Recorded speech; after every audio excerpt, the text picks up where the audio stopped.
The following program is a collection of stooges talking about happenings in the sports world. It is meant to be comedic informative. The opinions expressed on this show do not necessarily reflect the beliefs of their peers, their boss, or ESPN.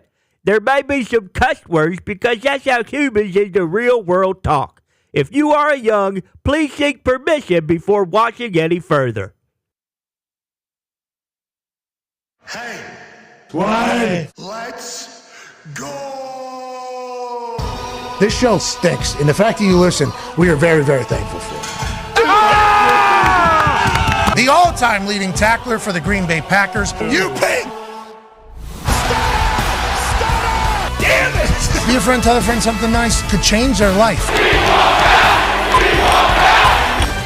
Sport!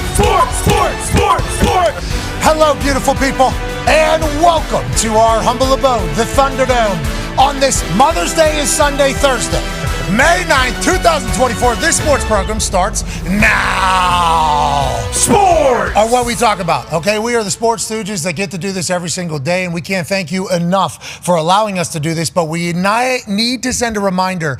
Mother's Day is happening on Sunday. That's right. Okay. Now, would we normally do this on a Friday? Yeah, we've probably done this in the past on a Friday. Just a nice little reminder because some of us might have needed to be reminded relatively recently as well in this entire thing. But anytime you do it on Friday, you're only leaving yourself 24 hours to really do this thing right. Yeah, exactly. Because remember, if you've ever seen a pregnancy and a childbirth take place, obviously you're going to have a little different respect for it, I do believe. Correct. But all of us obviously are very thankful for our moms. So this Mother's Day, let's make sure we showcase that.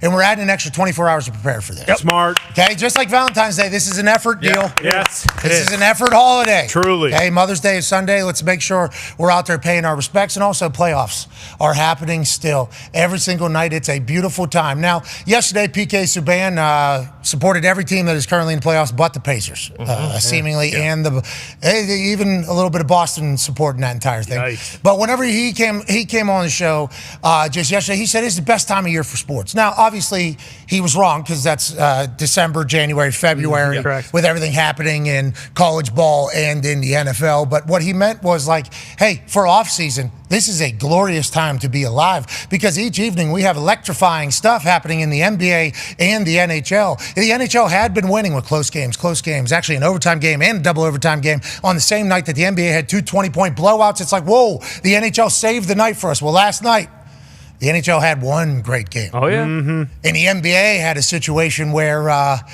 small market team gets screwed over yet again in Madison Square Garden to a great New York Knicks basketball team. Let's not get it twisted.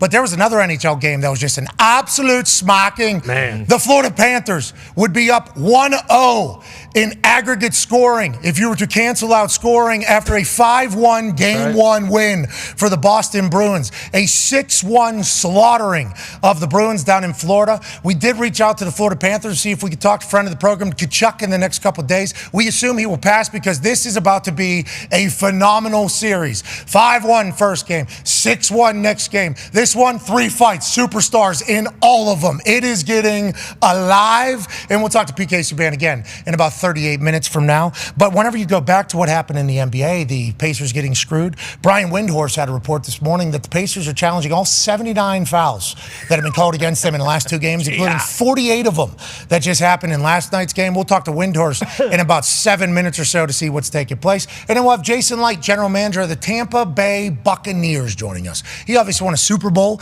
whenever Tom Brady was quarterback of the team. He just re-signed Baker Mayfield to be their quarterback of the future, brought back Mike Evans. Lost on the defensive side of the ball, Devin White, which is obviously a big deal, but this is going to happen in football. So we'll chat with him in the second hour. AJ Hawk will be here, and the Talks table's here at Boston Connor and at Ty Schmidt. Call me, is that an octopi? Yeah, this is an octopi. After this whole sea turtle Aliens. thing. Yeah, for sure. No doubt about it. They can go invisible. Those ones are aliens. They could also fit in a jar. That's right. That's an alien. They can breathe air as well. And you know what they're doing up there in Detroit? What's that? Clubbing them over the head, killing them, and throwing them on the ice. Greatest tradition in hockey. Well. By far and away. All right. Losing, maybe. I'm a big fan of the octopi. I think they're very fascinating. Yeah, smart. Legitimately fascinating. The more you learn about them, the more you think you're like, yeah, they're not from here. That seems to be potentially other and then fell in water and then just, this is no oxygen. This is just this is where we are, and they just made themselves at home. And I assume there's a full planet, I think, of probably octopi just swimming around doing insane shit. How about whenever that one guy became friends with one? Yeah, my octopus teacher. Boom. Yeah. That was pretty wild. Pretty nuts. There's another one I seen the other day on the internet that comes up, gets hand fed by a person, and then they kind of give like a do-si-do, and they kind of just take away. Very interesting. Last night on national news. What's that? They're learning how whales speak, sperm whales speak. Mm-hmm. Oh, yeah, I remember that. So that we could potentially, kind of communicate with the big whales. And with aliens. They're using that to test, like, communication with creatures that obviously don't speak the same language. So they're using that as, like, a... Or are they doing that because sperm whales have been communicating with aliens in our oceans? It's very possible. For a long time. Anyways, one half of the hammer. Dahn. Cowboys, Tone Diggs. And none of that's... We don't know. Just they're all... Your last statement was very true. The chances are higher than zero. Just because of those things. Those things are the ones that really turn my head and being like, they are. That is, why can they change colors, change shapes, do whatever, do everything, seemingly smarter than everything else in there. About the gigantic squid. Anyways, you're right. And the Kraken. Sure. I like these animal conversations we get into because who else would have let the world know that turtles are racist? Yeah. Well, that is still something that people are talking about. Yeah. It kind of got caught up in the NBA, NFL conversation, and it still survived. Next day, people are saying, I did not know that. I went to the grocery store yesterday, okay? Go down to the grocery store last night, have to pick something up. Guy goes, turtles, racist, F them. In the grocery store, I'm like, exactly, for I'm sure. happy we figured that out. Because humans have been getting blamed for being racist for so damn long. They're not the only ones, turns out. Turtles are racist as shit. Yeah. Racist as shit. They are. I'm happy to hear that. And that only happens because of a shirt that you're wearing. Yeah, well, the reason I actually wore the squid one is because if there was ever an animal that looked racist, I think it is the octopus. What? It doesn't look does like look it's kind of mean. like what's going on over there with his eyes kind of slanted a It little. might be high, yeah. Is that what you were trying to look high? Is that what I don't think that he's looking high. I think he or she. I mean, I don't want to do that. I don't think they Sorry. have I one. Yeah, apologize you're right. to We do not know. octopuses. You're right. That's Well, on me. octopi. I'm just saying they look kind of weird. octopi. Let's talk about these NHL games last night, including a comeback in Vancouver that I think a lot of us potentially just went to bed. Yeah. Because it started at, 11:30 p.m.? Yep. It was 10 p.m. puck drop. And obviously that's happening because this is top left Canada.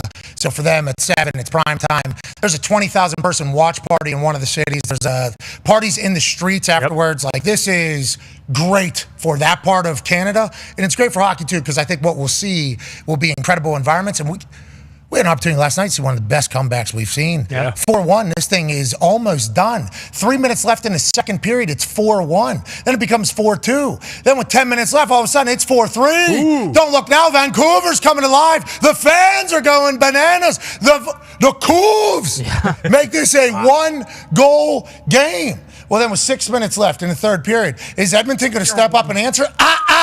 Snipe from the blue line.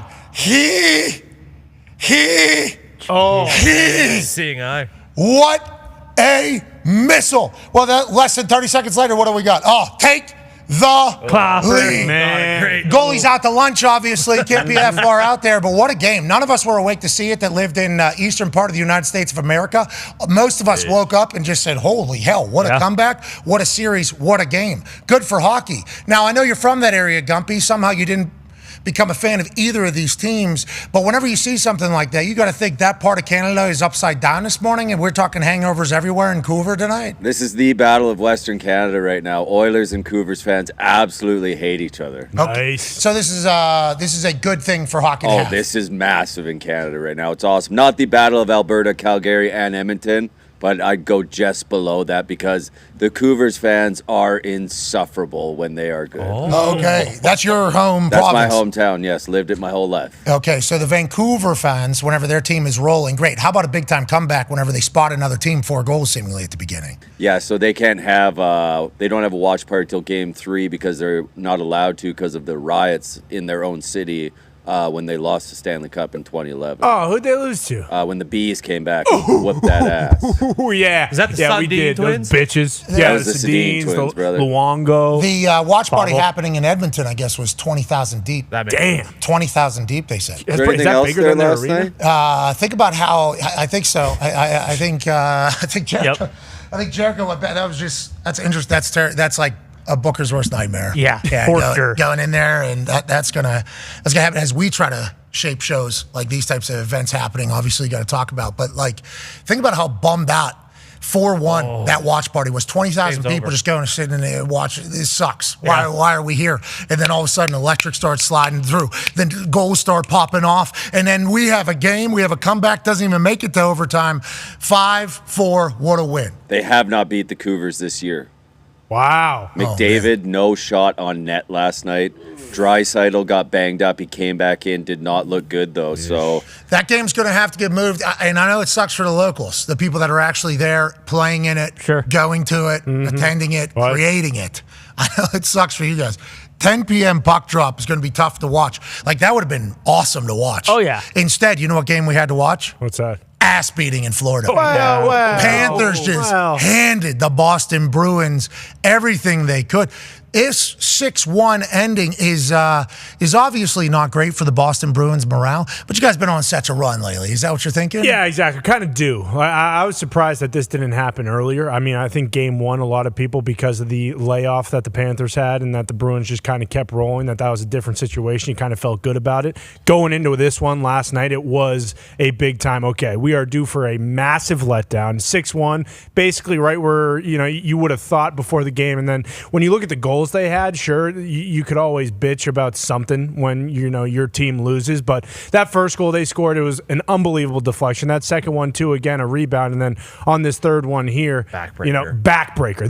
This is where the game was kind of like, okay, this is not going to happen, especially when you're scoring with 0.3 seconds to go on a clap bomb from the blue line with your own guy. Swayman looks left, puck comes right. McAvoy screening him, don't love that. I mean, that one again too, like none of these goals, I think, you could look at it and be like, man, Swayman played terrible. It's like that was a layup. And sure, it went off Swayman, but that was a wide open net. The biggest thing for me is that, when things are down, obviously this was a tough one as well. But tic-tac-toe. Yeah, and I think that was the first shot Olmark might have faced. Like it was tough sledding for Linus once he went in there. But I will say, as a Bruins fan, you can't be feeling terrible because the way the game ended. Yeah, you stole one already, game one. You got the home ice. You got to take care of business at the TD Garden. But the way the game ended, I think, is why I feel so good today. Like they're not just going to go down 6-1, say, okay, hey, let's just get off the ice, punt this thing, and let's go to game 3. Instead, you're going to beat some ass. Yeah, not just only beat some ass. Go ahead and put this up. 146 penalty minutes were handed out in the third period. Now, one of those is a 10-minute misconduct to Patty Maroon, who must have said something. Yeah.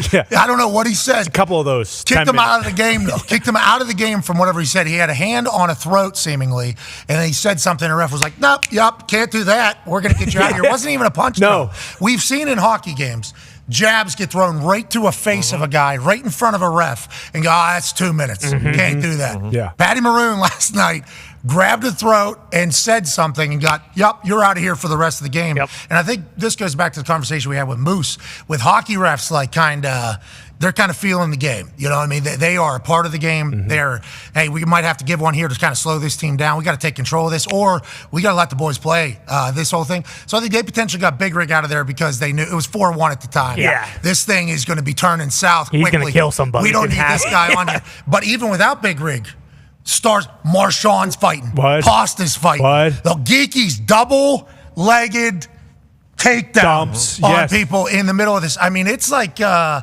think that's why you were so pumped on the Bruins said, well, if we can't win, at least we're going to fight some of these people. And to the Florida Panthers side, they're up 5-6-1.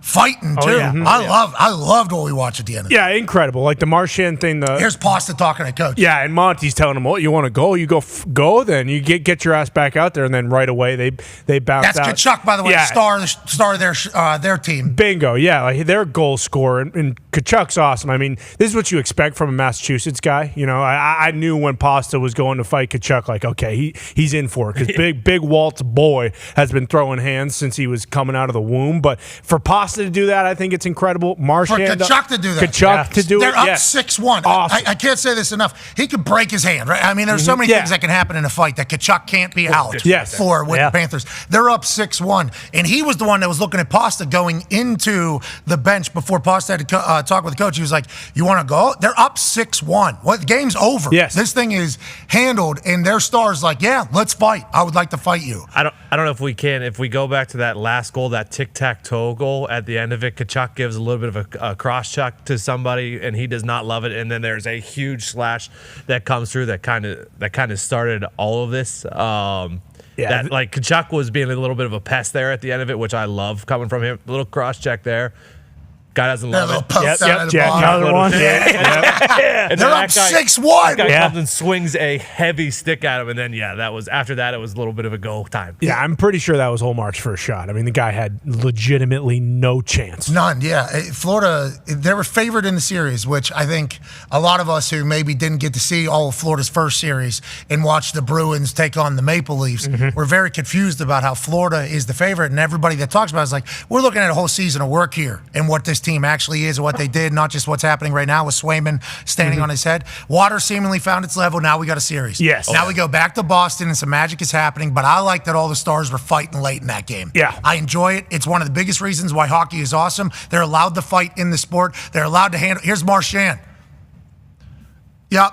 He throws like a weird lariat clothesline punch that obviously starts a scrum there. Then Geeky, double leg. It might have been McAvoy, actually. I think I was wrong on that one because there's Geeky 38, and McAvoy starts on top there, top right. Yeah, they do a takedown. There's an actual takedown that happens in that fight. I mean, it was wild. Yeah. Well, and it's only 2 games into the series now. Yes. And there's all these juices still carrying into game 3. Well, and just like you can take something from this for the Bruins. Like you lose 6-1, okay, there's really nothing from that game. You're probably maybe a bury the ball type thing in the NFL. You're not really, saying anything good about that. But the way that this ended, and Marchand, it's not in this little clip, but when he skates over to Montour, this guy that obviously they fought, and he gives him the lick right there, a little tribute to when I believe it was actually Marchand against the Vancouver Canucks back in 2011. But when he skates over to Montour like gives a little flinch and then gives Marchand a huge like woo in his face, which I like. Like I think that's great. And then obviously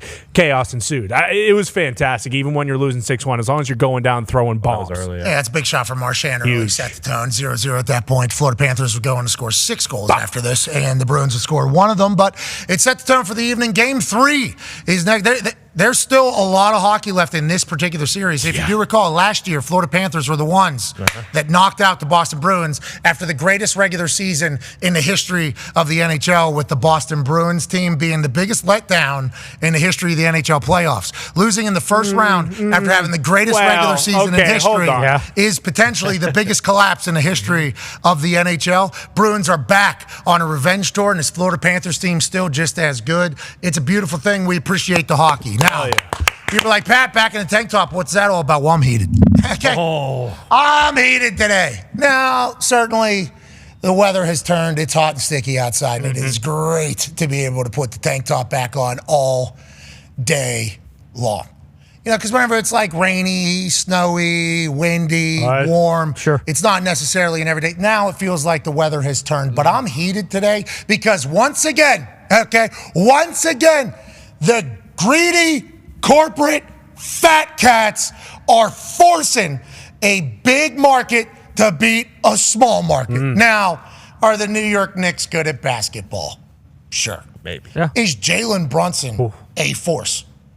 Yeah. He wasn't playing. He was hurt for a quarter, and he came back, had no problems, but he was hurt for a quarter, so I don't know what they injected him with or what they found out, but whatever it was, he misses a quarter, they're dead. The Knicks are dead.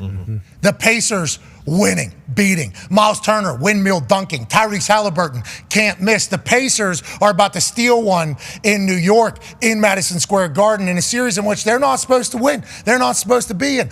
Knicks fans were already saying the game was over because Jalen Brunson was expected to be out for the rest of the game, maybe even the rest of the series. And Knicks fans are like, oh, yeah, okay. Yeah, you guys are definitely the worst team here, and you're going to steal a win. Matt Brown at 9:36 p.m. yesterday put out a 4. It was a good run. It was a fun run. We had a blast. Yeah, the Knicks was a fun team this year. It was nice to get back in there and feel like we could win. He puts that whole tweet out when Jalen Brunson misses an entire quarter and the Pacers go on to dominate for a quarter. Well, then Jalen Brunson comes back, and then all of a sudden, guess what? He doesn't miss. Nope. Okay. And somehow the Pacers miss everything. The Pacers start getting everything blocked. Jalen Brunson's mere aura on the court made their entire team better and our entire team worse. But you know what helped? The 3 refs running up and down the court, blowing everything against the Pacers, overturning calls. Double dribbles getting overturned in crucial moments. Why? Because the other coach bitched about it. Well, what about the kickball that you called with less than a minute left in the first game that couldn't get overturned even though everybody saw it was a hand and then the move and block? I'm not the only one who feels this way. No. Okay? And we've been battling this as a company from Indiana. Sure. Yeah, sure. True. Small market, no respect. Exactly. Here's Rick Carlisle talking about, the overturn of the double dribble and then what his thoughts are on the entire thing. Has this guy been around the NBA a long time? Yeah. Does this guy have a pretty good NBA brain? So. Yeah, let's listen to what he has to say. The man who sent in 79 fouls to be reviewed by the NBA because he's disappointed in everything taking place. One guy just said he didn't double dribble. Okay. But it looked to me like, Tibbs went out there and argued it, and they changed it. That's what it looked like. So I can only go by what I see what I saw, and that's small beans compared to everything else. Big beans elsewhere. Huge. But Jack and the Giant beans. small market teams deserve an equal shot. They deserve a fair shot. No matter where they're playing. What about the little guy? Anybody else? Yeah. Pretty clear what I just said there. He's going to get fined so much money. Yep. I can't fathom how much money he's going to get fined by the NBA for saying that. And boy, whenever I go on an entire rant about that happening because my fandom of the Pacers and I really feel legitimized. Sure. Whenever he says, which is only going to empower more people to take the stance that he potentially took, which means the NBA is going to be even more pissed about what Coach Carlisle said. Joining us now is the man who reported about all the fouls that the Pacers sent into the NBA league office this morning. 70-some, I do believe. That has to be a record. Ladies and gentlemen, from ESPN, a man who played on the same high school basketball team as LeBron James, Brian Windhorst. Not quite, but close enough. We have the photo. Yeah. We have proof. I can only go by what I see, just like Coach Carlisle said. Right. Is this the most amount of calls being sent into the league office in the history of basketball? And when It's got to be up there. And when he says something like that, is Adam Silver thinking to himself, oh, that's cute. Here's a massive fine coming your way? Because I'd assume that is not something that the league necessarily wants out there. No.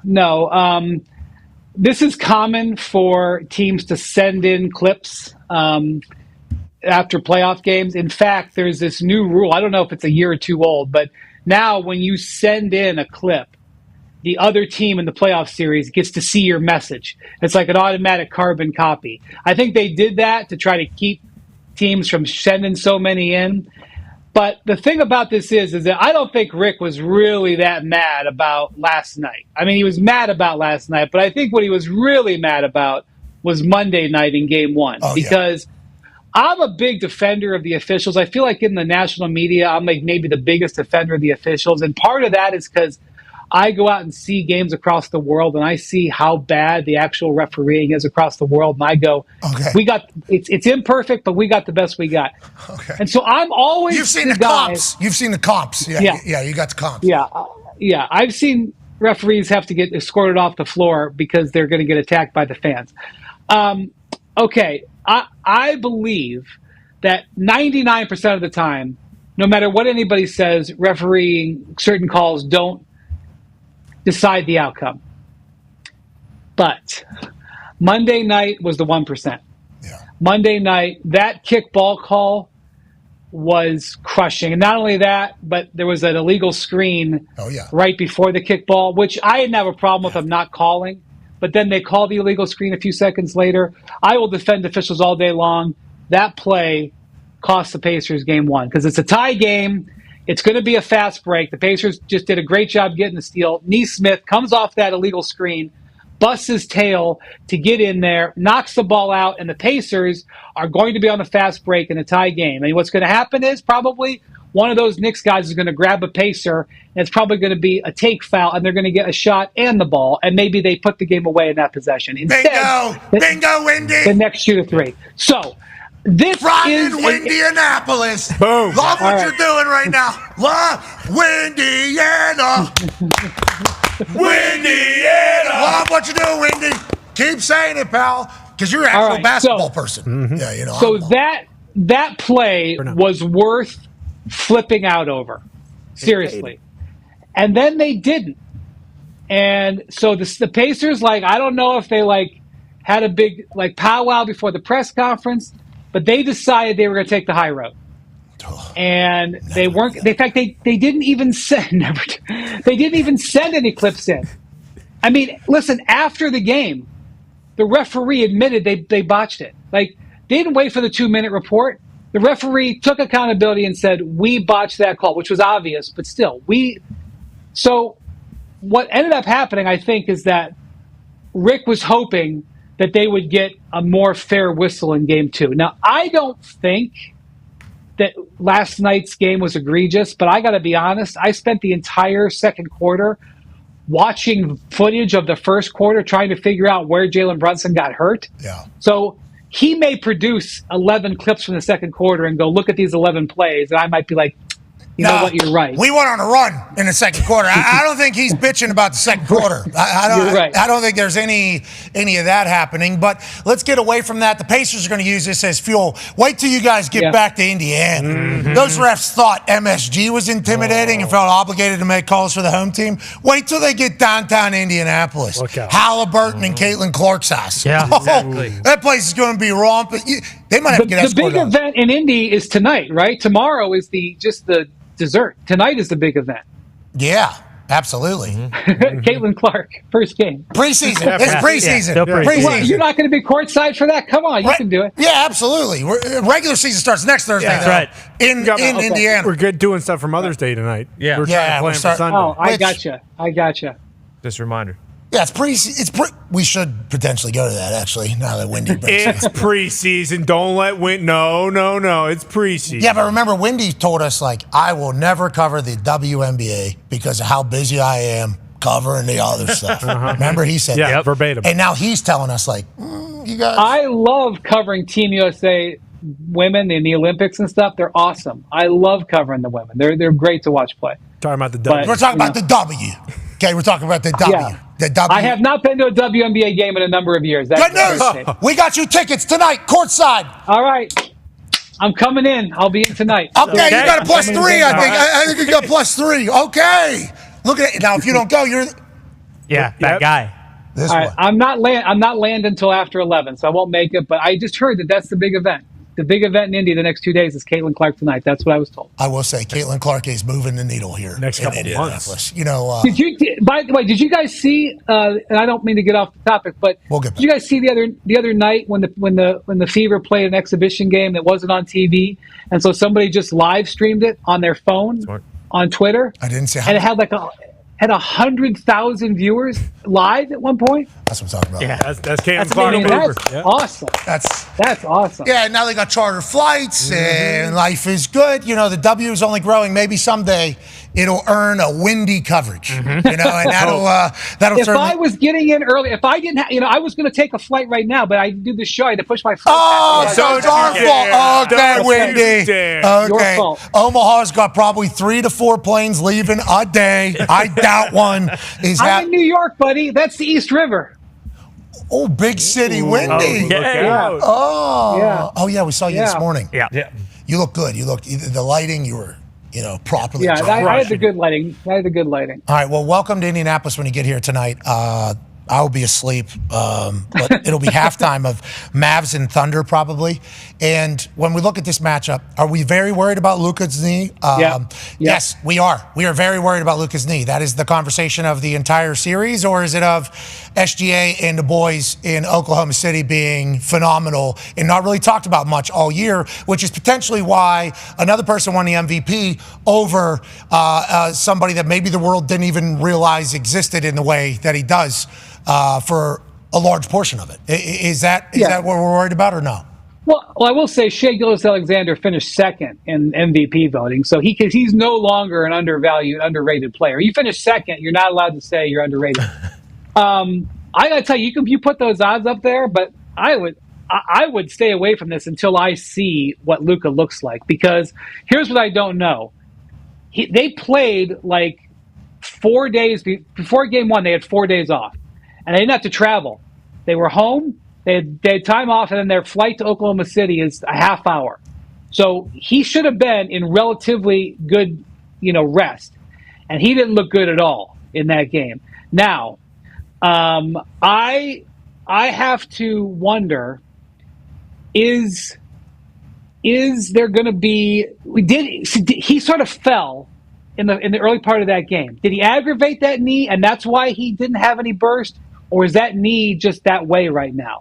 And that's what I don't know. If he fell in that first quarter, he got tangled up, I think, with Lou Dort, and he fell and he kind of banged his knee. If that performance was because of that, I feel one way. If he really can't do his step back, because his big weapon, because he's so big and strong, people got to play off him.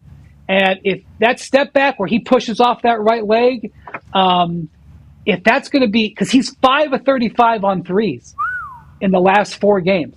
Like, that is not Luka. And if he doesn't have that lift, like I honestly, at the beginning of this Western Conference semis, I thought any of these 4 teams could have won it. I could make a case for OKC, Dallas, Minnesota, and Denver. And now I'm wondering, does Dallas have their guy? So I got to watch and see tonight. I'm going to learn a lot about what the Mavericks' chances are watching this first half. Okay, and when you talk about the West, remember, everybody's talking about the West being so stacked and the West being loaded. The East kind of boring, right? Celtics are just going to do their thing. Yep. And then there's been a 22-year-old sensation. Ty has a question for you, Windy. Yeah, Windy, do you think that series is done? I mean, like, we saw the video of, Jokic getting his MVP, and, like, it didn't seem like they were tight or anything like that, but then you watch these games and they're just getting dominated, and obviously all the Jamal Murray stuff. Like, is there a world where the Nuggets come back and just look incredible and end up winning this series? Or do you think the hay is kind of in the barn and Minnesota is going to find a way to get this done?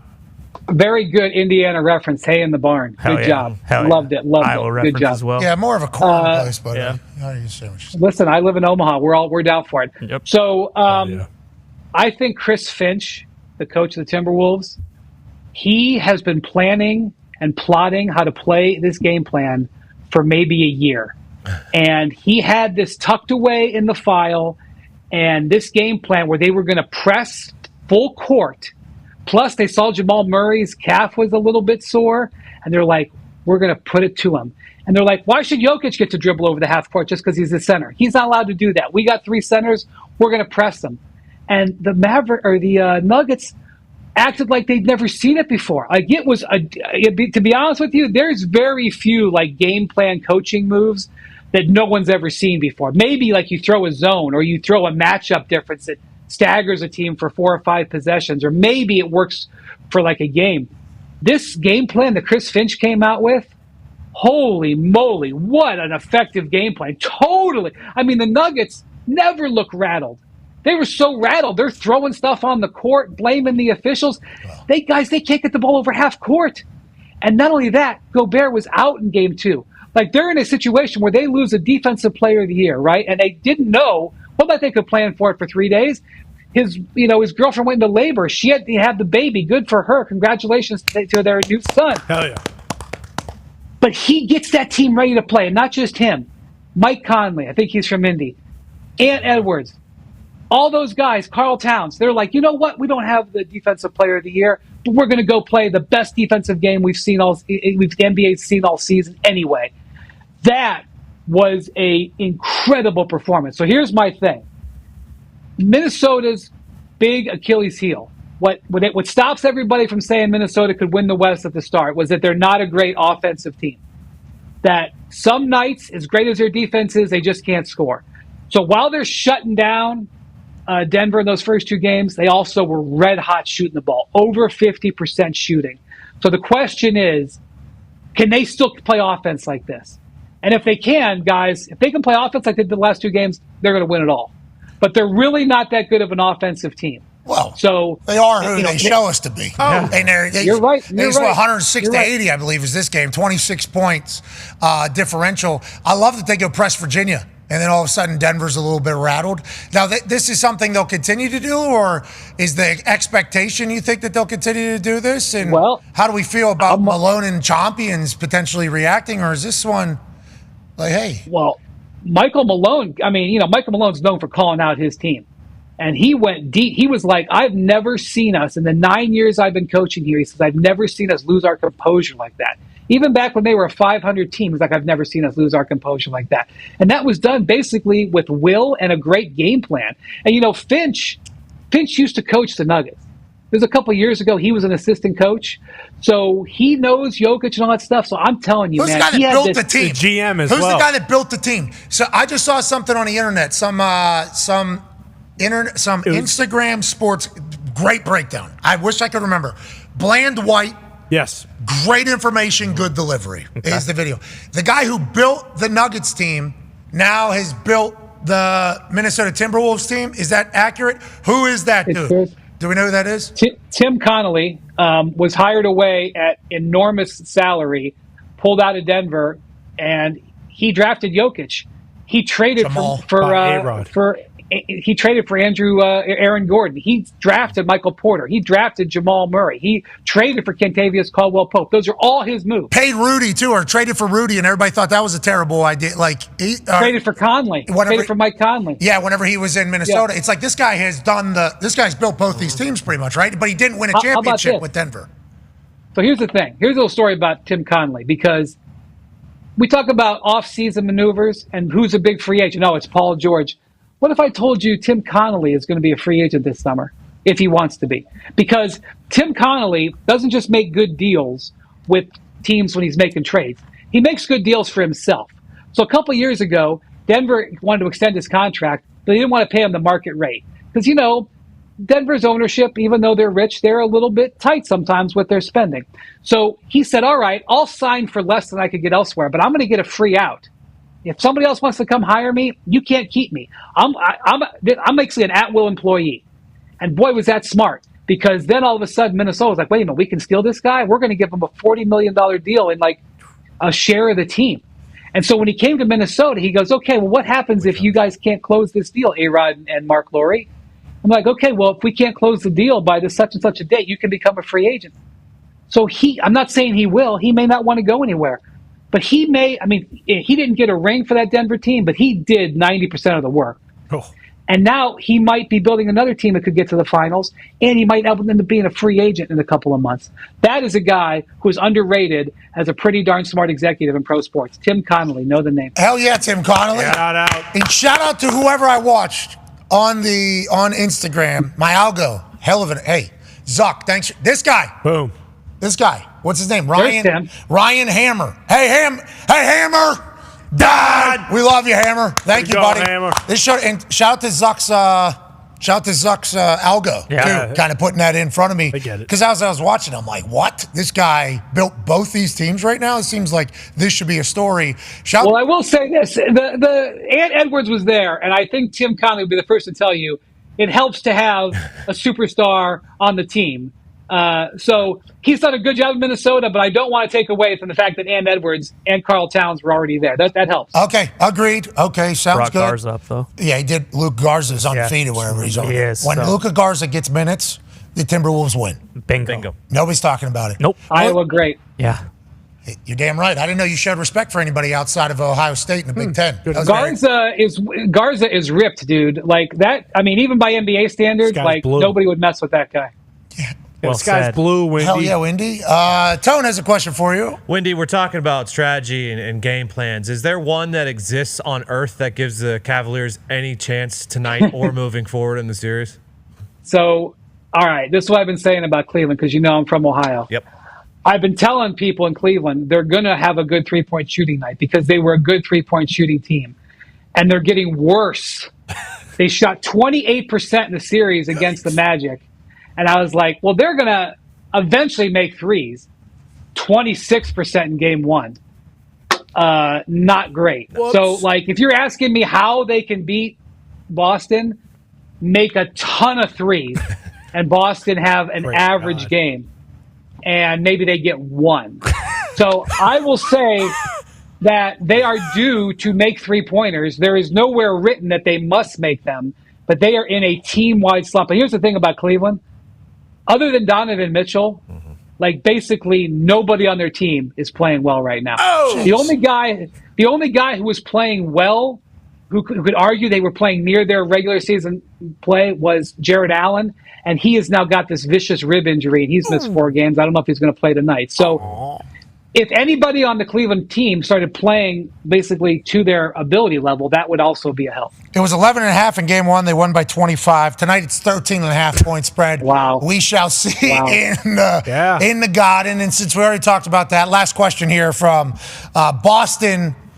Hey, if it means anything, Boston's up right now, okay? Mm-hmm. Boston is up right now with the roast and everything. Everything happening. And the Bruins now, they just lose 6-1, so that's certainly problematic. Celtics seemingly walking to the Eastern Conference Finals in their minds. I believe in Spida and Cavs could do something, but this guy is up right now, but there's one commercial, seemingly. Conman, go ahead. Yeah, Wendy, and this isn't just a personal thing. I think this is quite universal. Do you think there's a chance Adam Silver makes a call to the commercial committee, I don't know what it's called, to make sure that they stop running the What a Pro Wants commercial with SGA and Chet Holmgren? Because 2 young stars? Yeah, 2 stars on a 1 seed in the West, because every time someone sees it, I think 1 or 2 people die from drinking bleach. No! I suppose it's a victory for the commercial director because everybody talks about it. No, see, this is the old any numbers are good numbers thing. I don't even know what that's for. Do you know what that's for? No, I have no idea. I think it's AT&T or something like that. See, you don't even know, Wendy. I thought it was Kia. Well, no, Kia's a It is definitely not Kia. It is definitely not Kia. I will say that I am afraid to know what the cutting room floor looks like. Those were the takes that they took. And I have to assume that those guys and by the way, those guys have excellent agents. I assume that they saw the footage and said, send it. We got a winner. But Wendy, it's not about the commercial. Okay, if that commercial is only like 10 times, I think it's good. Sure. It's been shown 1,500 times. It is like a song. Like, what's that? Burger. Friday. It's like being played every single commercial break. It's like, damn. I mean, you're a businessman. You know all aspects of the business. Is that a 9-figure ad campaign? For who? For ESPN and TNT or for Chet and whole thing. SGA? Yeah. No, the whole thing. To buy the time, to make the commercial, all that stuff. Oh, yeah. Oh, yeah. For sure. Nine figures. I don't know. Somebody signed off on that. And you know what? They're probably getting a bonus. Yeah. Hey, way to go. Hey, problem. They're talking about it. All right, you're the man. We appreciate you joining us on short notice. Safe travels to our city, pal. Take care. I'll enjoy it. Can't believe you're turning down those tickets to tonight's game. I know. Ladies and gentlemen, Brian Windhorst hates W. Hates the W. That's crazy. I know. He just said Cleveland. Yeah, Cleveland has to make more threes than they've ever made, and the Celtics have to not have a good night. Cleveland needs Jesus Christ to beat the Boston Celtics. Because Boston has him, and his name's Derek White. Yeah. Yeah, I heard he had a big one the other night. I mean, he's a superstar. He's the most underrated player in the NBA, and I don't think that's like me saying something as a Boston Celtics fan. I think that's like another thing around the league. Like, yeah, Derek White is one of the best players on the Celtics, but no one really gives a shit because of all the other names. I'm pretty pumped up that the fact that Brad Stevens was able to build a team in Boston that is just so heavily favored in the playoffs and is just like so expected to just win. Like, that was crazy to hear. Spider just knocked off the Orlando Magic, who, once again, we did not know that they were even playing. No. But, you know, there's teams that didn't make the playoffs. Sure. These teams are supposed to go on. And then it's like, 13.5 point favorites. And we are laying 13.5 with this Celtics team. It's like, what a wagon. And with what's going on in the West, I mean, who knows? Yeah, laying 13.5 and it's probably still not enough. But if you just think about Stevens as the president of basketball operations, it was a finals appearance his first year with Ime Udoka where they lost to the Warriors. Obviously, the conference finals last year against the Heat where they lost in 7 games after coming back 3-0, and then this year. But the teams have been different every year. Like, it's not obviously they have Tatum and Brown and those guys, but there have been very pivotal pieces that Brad Stevens has gone out every offseason and gotten to get the team to be better. And we don't even have Porzingis playing up Bingo. there. We got Luke Cornett, who, I mean, look out. He's got a lot of Luka Garza in him. He truly does. He truly does. You should be careful of that big number 40 beneath the rim. He's a big son of a bitch. Brad Stevens, Executive of the Year, I do believe, in the NBA. Congrats to him. And thank you to the NBA for having playoffs because, before that 10 o'clock puck drop last night, there was just a blowout. So it was nice to go watch a little basketball. Absolutely. Couldn't say that the last couple nights, but both leagues are showing up for us whenever we need it. Speaking of showing up for us whenever we need it, ladies and gentlemen, friend of the program, a man who's not scared to be a fan of your team, especially if he can benefit from it. PK Subban. Yeah, PK! What's up, gents? What's going on, boys? What's the hat? Who we repping today? I got this. I went to St. Bart's for the first time this year. I got this hat down in St. Bart's. So it has nothing to do with any sports teams, but it's a nice hat. Yeah, definitely trying to get some free resort stays down in St. Bart's. Well, hey. Favorite island. Love it down there. Love it down there in St. Bart's. Let's talk about last night. Panthers get back in a big way. 6-1, fights to end it. What are your thoughts on that game? Is that water finding its level? How should Bruins fans look at this? How should Panthers fans look at what happened last night, PK? Well, for Panthers fans, it's a long time coming. We haven't seen the Florida Panthers get back to this style of play. We've seen kind of spurts of it and bits and pieces of it throughout a game, but to see them kind of turn it up a notch, obviously to go down 1-0 and then wake up, and then we see it all boil over at the end of the game. If you are a Florida Panthers fan, this is the time to get really excited about the way your team's playing because this is their game in a nutshell. It's hand-to-hand combat. It's man-on-man.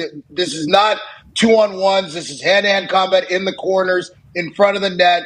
You know what it's going to be against the Florida Panthers. You're going to have to fight for every inch, and they had to do that. And then there was some fighting. I mean, the stars come out. Matthew Tkachuk, David Pastrnak, 2 willing combatants. And by the way, so the world knows this, they did not have to fight. They didn't have to do this. These are 2 guys that understand this is sportsmanship, gamesmanship, all of it. I mean, the game's over. Give David Pastrnak credit for hanging in there and doing it, and I'm sure Jim Montgomery loved it. But I think both fans need to be happy. This series is 1-1. It's going to be a hell of a series. Yeah, and look at this. You talk about Boston not having to do that. Tkachuk didn't have to. They're up 6-1. I mean, in the lead, and he's obviously star, and you could potentially get hurt. Yeah, right. You get hurt fighting out there, obviously, whenever you're getting after it. It's like stars fighting is beautiful. I love it. And then Marchand gets involved. You're talking about like all the big – Patty Maroon gets sent off the ice for something he said. I don't know what he said, but something was coming, and the ref said we need to get him out of here. But I like that all the way through. Even in a blowout, there's some testiness. And this is only game 2, PK. We still got games left now, especially up in Boston. It's only going to get chippier, right? That's what we're expecting? Well, it's not hard to elevate the hate when you're playing against the Bruins. I did it fairly easily, and I'm pretty sure every player that's ever played against the Bruins can do it fairly easily. For whatever reason, when you're playing Boston, it's easy to get that hate up. But we haven't seen Florida get this much hate in their game since last year in the playoffs. We needed it. And Paul Maurice loves it, but this is their style. This is their identity. They're going to get in your kitchen. They're going to beat you on the scoreboard, beat you in the corners. And, for David Pastrnak, he's got to be willing to get his nose dirty like this, but he's the best player on the ice as far as skill goes. He's still got to play the game. Like, the Boston Bruins need him to be playing his best hockey right now, not fighting Matthew Tkachuk. But I will say this. Anybody who looks at that situation in a negative way doesn't understand playoff hockey. If you are a Boston Bruins fan, if you are a player in that locker room, you are so happy to look at David Pastrnak and go to war with that guy, that he was willing to do that. And Matthew Tkachuk, hats off to him. The guy's a gamer. We know what he brings. But even him acknowledging David Pastrnak for stepping up was pretty awesome to see. So all-time great playoff hockey last night. Yeah, we love it. Thank you. Thank you. And a blowout, making it entertaining, which is what hockey can do. Some other sports in a blowout, you can't make it entertaining. Exactly. Hockey can. The Stars came out. We appreciate that. Now, all of us, not all of us, I guess, because Gumpy actually doesn't sleep. We all fell asleep 4-1. Yeah. 3 minutes left in that second game. Culver and Edmonton, it's 4-1. And that game's over, we all seemingly think, especially with the potential home ice, cook, dead, and everything cooking going on there. And then there's a massive comeback in that third period that we all fell asleep through on the eastern part of the United States of America. We woke up in absolute shock here. Edmonton, I guess, has not beaten Vancouver all season, is what Gumpy said. They have their number. What are our thoughts on the series now? And did you stay up for this and watch this live? This had to be electrifying if we were up for this.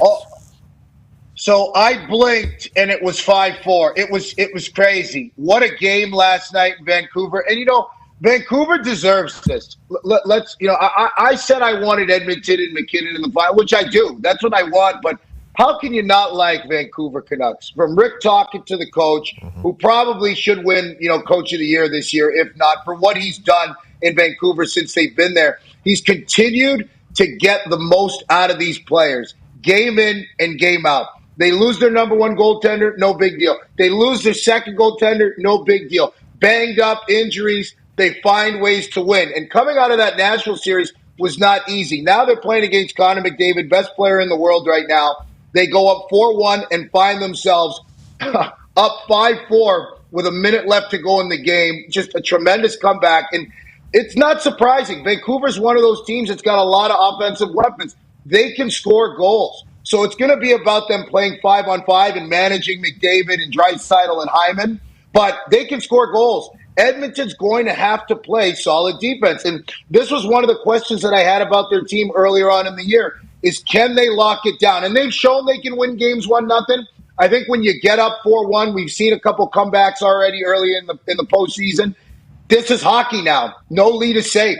1-0, 4-1, doesn't matter. You got to play a full 60. That's why series are 7 games. That's why we have overtime. That's why you can play extra minutes. You got to put teams to bed. And that's why I didn't pick your Bruins to win the series, because they got no killer instinct as far as I'm concerned. Whoa. No killer instinct. They're all fighting at the end of the day. Yeah, okay. I appreciate it. Hey, let's not, and your Boston bias is real deal. What was it? 3-0 though, 2 nights ago, right? It was Dallas and Avs or whatever, right? It was 3-0. Yep, 3-0 Stars in the first. Yeah, first period. 4-1 last night. I mean, no game's over, seemingly. Ever. That's awesome. Big ones tonight, though, PK. Connor's got a question for you. Yeah, PK, how do you feel about the change in goal for Carolina? Do you think that's going to kind of give them some extra juice? It felt like Freddie Anderson was kind of playing well and that the issue was more so on the other side of the net, getting that puck past Igor. But do you think that might kind of mix up the locker room in Carolina, give them a fresh wind in their sails?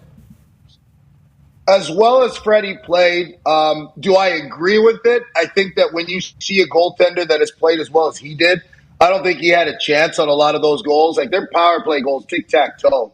I mean, no goalie stopping that. I mean, it's ridiculous. I think Carolina's got to take a long look in the mirror here. Game 3 is a must-win game for the Carolina Hurricanes. You go down 3-0 to the Rangers, you can basically start planning golf trips, because I don't see you beating the Rangers, 2 games in a row with the way they're playing and the way Igor Shesterkin's playing. So it's a must-win for Game 3. But where's your special teams? Like, your special teams got to be better. The Rangers have just absolutely smacked Carolina around in the special teams game, and Carolina's non-existent. I know this is a hard-checking team. We love the way Carolina plays 5-on-5.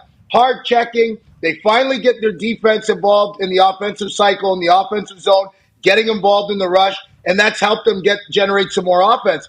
But you got to be able to kill penalties, and you got to be able to score on your power play. They had 4 or 5 opportunities in the third period in Game 2 to put the Rangers away, and they didn't get it done.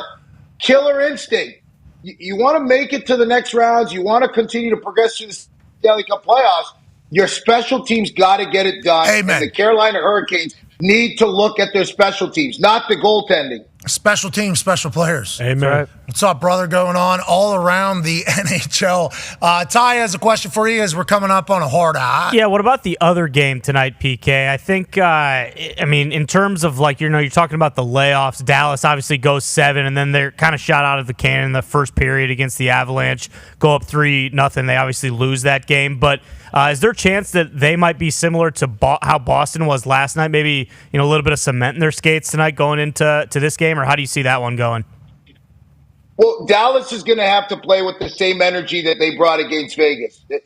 We're still waiting to see if they can sustain that, because I'll tell you this, in recent history, whenever you've played a top team earlier on in the playoffs, and I know this, I've been in that situation, sometimes winning that first or second round is almost like winning your Stanley Cup. You go up against the Stanley Cup champions and you beat them in 7 games, and here you are in the second round now, and you're like, oh my God, we got past the team that won the Cup last year. So they got to stay in the moment and bring that same energy that they brought against Vegas. If they do that, this is going to be a hell of a series. If they don't, if they're young players, Wyatt Johnson, Stan Coven, all these guys, if they don't contribute the way they did in the first round, Dallas is going to have a tough time against Colorado, because Colorado's top players, Makar, McKinnon, all you can do is contain those guys. You ain't shutting them down. So I'm just telling you, the way those guys are playing right now, I don't see Dallas shutting them down. They're too explosive. You see them take over games. You got to contain them, but they're going to need their depth. Dallas is going to need their depth more than ever in this series. Oh, no, Gumpy. Coach. Oh, no, Coach Gumpy. We need our big guns, too, like Robo, Rupe Hintz. Those guys need to get going a bit. Jamie Benn, the young lads have been doing it. They're big guns.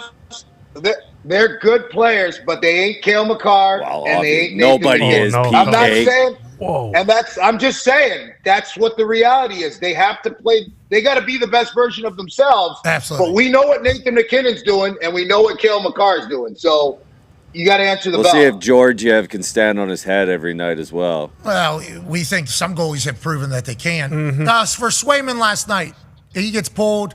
He's been on quite a run here. Quite a run. He needs a rest. Yes. He needs a rest. He needs a rest. I wouldn't look too much into that. Yeah, this is standard stuff, I think, though. This is standard playoff hockey goalie stuff, I think. This is going to happen, especially in best-of-7 series. We're pumped for Swayman standing on his head, but, every once in a while, all right, let's take a break. Every other game. Yeah. But he's the one who wanted it, so it's it's kind of a balance. And it was similar to Freddie Anderson. None of those goals last night, I think, as a fan, you look at, Swayman, what are we doing? They were all pretty good goals or just layups. Yeah, and let him take a breather, too. Exactly. Let the guy take a breather. Let him take 5 real quick. Hey, speaking of taking 5, thank you for taking time. Is this workout gear that you got on here? Or did you just get done? Yeah, I sculpted the guns. I did back today. So the arms aren't too pumped. It's because I did back. So the lats are teed up. Everything's teed up.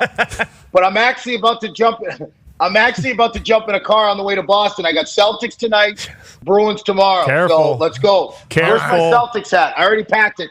Already packed it. Didn't know if you wanted to put another island on your head, we went over some favors at a resort. You're the best, PK. We appreciate you, brother. Ladies and gentlemen, PK Subban. PK! Yeah, we hit a bunch of hockey people this morning. Just talk about the collapse of Boston. Well, easy. And a big time comeback in Western Canada. Western Canada stuff, that's a different time zone. Oh, yeah. So whenever you're trying to make that all happen, it's different tough. World. And then PK was like, I got you, whatever you need, man. It's like, PK, thank you, pal. Yeah, he's great. To people in Boston this weekend, if you see PK, be nice to him. Yeah, just say hello, maybe, okay? A lot of people saying, boy, I hated this guy. Yeah. Now he comes on the show. What an entertaining being. Boston still hates him, but they hate him a lot. Hey, that means he did something good. Exactly. Right. That means you did something good. You ain't got haters, you ain't popping. Bingo. Hour 2 on the other side, we'll have Jason Licht, GM of the Tampa Bay Buccaneers, AJ Hawk, and some more chitter-chatter about what's going on around the sports world. Be a friend, tell a friend something nice that might change your life. Take 3. It's impossible to be at the top at both of those, essentially. It's Dan.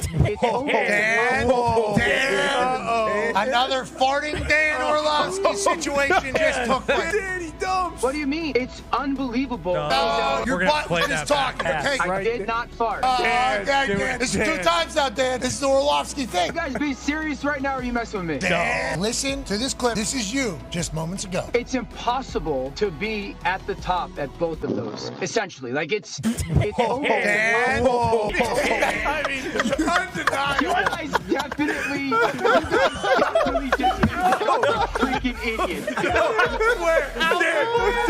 We swear. You guys 1,000% just made that up. No, we swear. We swear. No way. So no one did that, Dan. What did you eat? I haven't even ate two guys. Hey, if I were you right now, I'd go grab some food. My wife texted me. She said, "Oh my gosh, McAfee Show, I'm dead." I go, "Babe, I promise you on everything, I did not fart." Who runs your Twitter account? AB. I do. What's this all about? I would like to know, in that situation where your butthole started talking, what did I do? I'm here to be serious with you, man. What are you, chucking a glass of milk, eating some fruit over there, get you some coffee, get that butthole a little bit more active? I haven't ate. I'm eating yogurt. I have 1,000 text messages right now of people going, "Oh my gosh." I'm like, I just wanted to have like a quiet Tuesday. I don't even know why we're going to have another hour. Maybe run that clip. Yeah. On loop.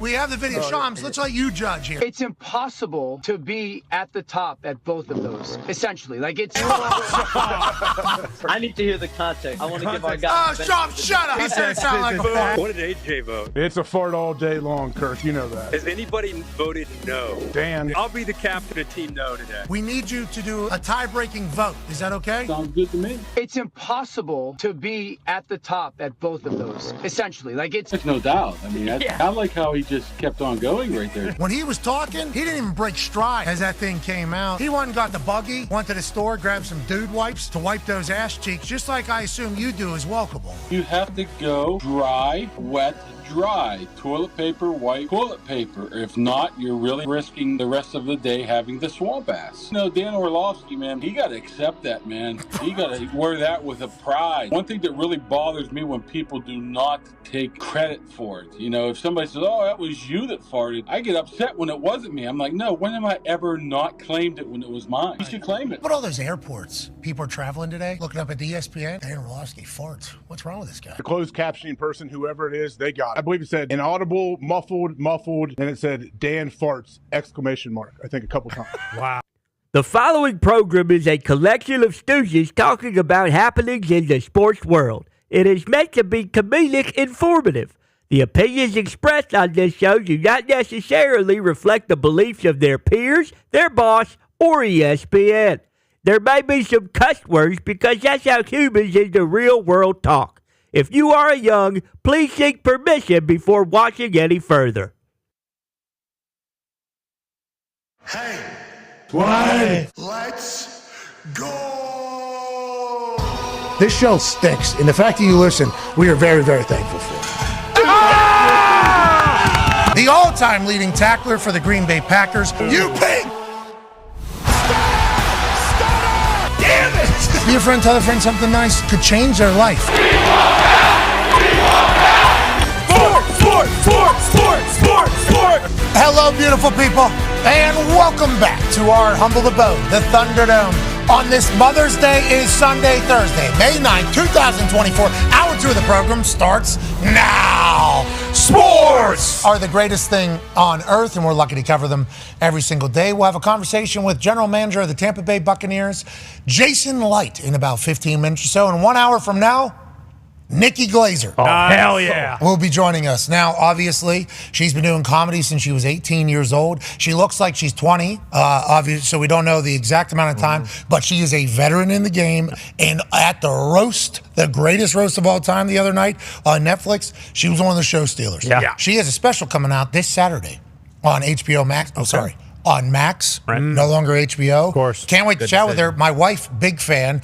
Cannot wait to, just She seems to be a genius. Dog. Yes. Absolute dog and genius. That'll be 1 hour from now. Should be a great last hour and a half, 2 hours or so. The Talks Table is here at Boston Connor and at Ty Schmidt. 1 half of the Hammer, Dahn. Cowboys Tone Diggs is here. And joining us live from an attic in Ohio is a college football national champion, a Super Bowl champion, a Ryder Cup winner, and a man who is the current president of the state of Ohio. Alongside Kirk Herbstreit. Ladies and gentlemen, AJ Hawk. Ooh, good haircut. Wow. Good haircut. Wow, look at this guy. New teeth, new haircut, new life, new you. Let's go, AJ. How we doing? Hell yeah. I'm doing great. Hey, what's going on? I just saw Jason Kelce's apologizing on Twitter. Am I behind the times? He said Secretariat took some juice or something. Yeah. What's happening? Yeah, he was talking about how Secretariat was juicing back in He the doesn't day. need to apologize, first off. People got pissed off for whatever reason. I don't know. He had to answer for it. But then he basically said, like, someone was saying, like, well, what about Barry Bonds? Jason Kelce has put out a tweet at 12:22 today. I'm sorry, everyone. Wasn't trying to get the people riled up. I really thought it was just known that in the 70s, steroid use was rampant. I'm not trying to take away from secretariats or anyone from that era's legacy. You're right. Without proof, it is unfair to assume these things publicly. I apologize. All right. He just said, from what we know about that era, from what we've been told and, what athletes have said in documentaries and books about the time, we can assume that it's not just you.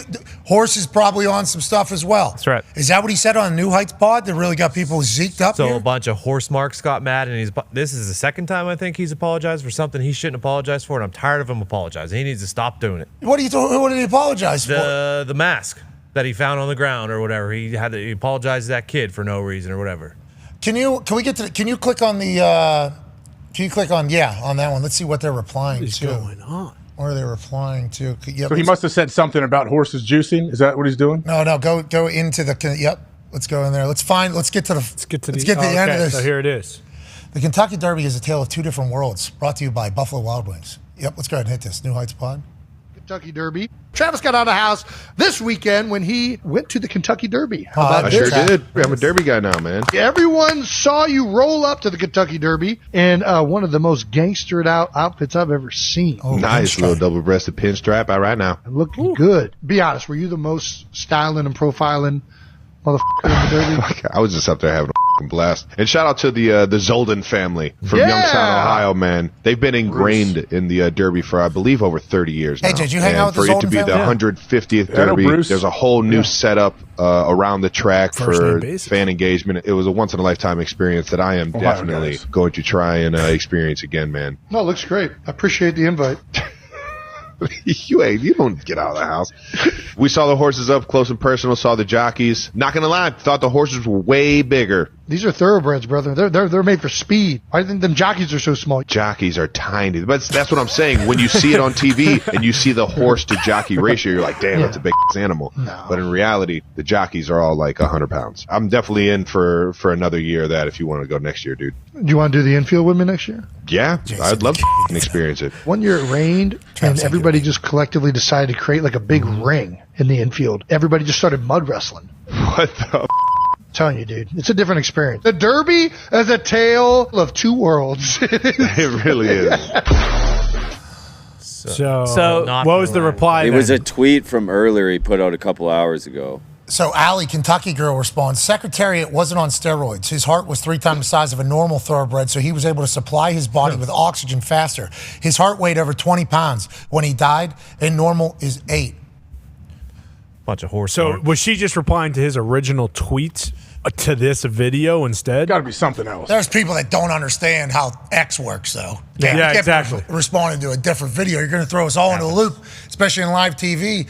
Just go and put all right, I'm done. I'm done with also, it. stuff like that, like if you're talking about the Derby and horses, like if your profile picture is like you like hugging a horse around, like you don't get, because everyone knows where you're coming from. I just experienced this with you don't get to have a say on this.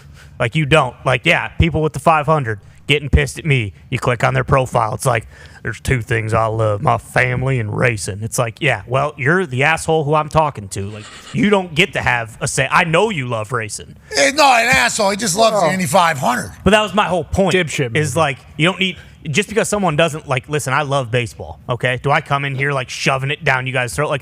You guys didn't watch the Yankees game last night? Why not? They hit a bunch of homers. It was I don't do that because you guys don't like baseball, and that's okay. We don't all have to like the same things, but that's just my point. Is when you're doing stuff like that, and she's getting pissed at Kelce for just a throwaway line, it's we get which side you're coming from, okay? You're, tongue kissing a horse in your profile picture. Whoa, we don't know if that was a French kiss or a Kentucky kiss. Just saying. Nonetheless, the whole thought Kentucky kiss. It's always fans of these niche sports. What's a Kentucky the kiss? racing, the horses, the UFC fans are the worst of the bunch. But these niche sports that you don't talk about are niche sports. sports. No, handball. UFC's Handball. Let's be real. We've all experienced the handball at the box. I would just like to let the racing fans, both horse and car racing fans, your passion is awesome. Way to go. Keep fighting a good fight. Hey, love what you love. Keep fighting a good fight. We appreciate it. UFC fans, the numbers that UFC's doing, you're calling it a niche sport. Dana White coming here to smack you right in the mouth. Not one of the 4 major sports. Well, yeah, is it time to say it's 5 major sports? Yeah, that's what I don't know, because the numbers that they put up are absurd whenever they want to, and it's now a once a week thing that's happening. Yeah. They have a season 52 weeks a year, seemingly UFC. So it's a good chatter. But the apology to the crowd, I think if we were to read that in Jason Kelce's voice, I don't think it was genuine, AJ. I don't think it was a genuine. Felt a little facetious. Yeah, it did. Which is, I'm on board with that, no question. It popped up, and I'm like, man, I hope this isn't too real. I hope he didn't really feel bad. So Bruce Brown. I saw Bruce Brown. Knicks are dead, right? See ya. Bruce is on That's not who he's talking about. No. I'm talking about Bruce from Youngstown. Yeah, different. Bruce Golden. Yeah, I know Bruce. Their horse won the Derby, I don't know, 15, 10, 20 years ago. They're from Ohio, and they have Youngstown guys, yeah. They're there every year. And did you hang out with Trav this weekend? How come that wasn't brought up at all? Oh, we heard about Kid Rock's beeper. Yeah. That was actually. I didn't see Trav at the track. He was a little bit down in the new little area. I saw him Friday night at that Sports Illustrated party. I talked to him a little bit. Oh, how was he? He looked so cool, I bet. Did he look cool on Friday night? Yeah, he looked cool. He is he's like a fashion icon. Don't people look to him now to see what we're supposed to wear? For sure. Yeah, hey, 2 Ohio dudes, those 2. Keep going, boys. Yeah. Keep going, boys. New Heights Pod is fantastic. Obviously, we are fans. There's been some stuff that has come from the greatest roast of all time by a couple of the roasters. Some behind-the-scenes chatter from Games with Names with Julian Edelman alongside Drew Bledsoe, chit-chatting about the green room before the show started when you had Bill Belichick there, and then who walked in? Oh, the guy that fired. Uh-oh. Here's Julian Edelman talking to Drew Bledsoe on Games with Names.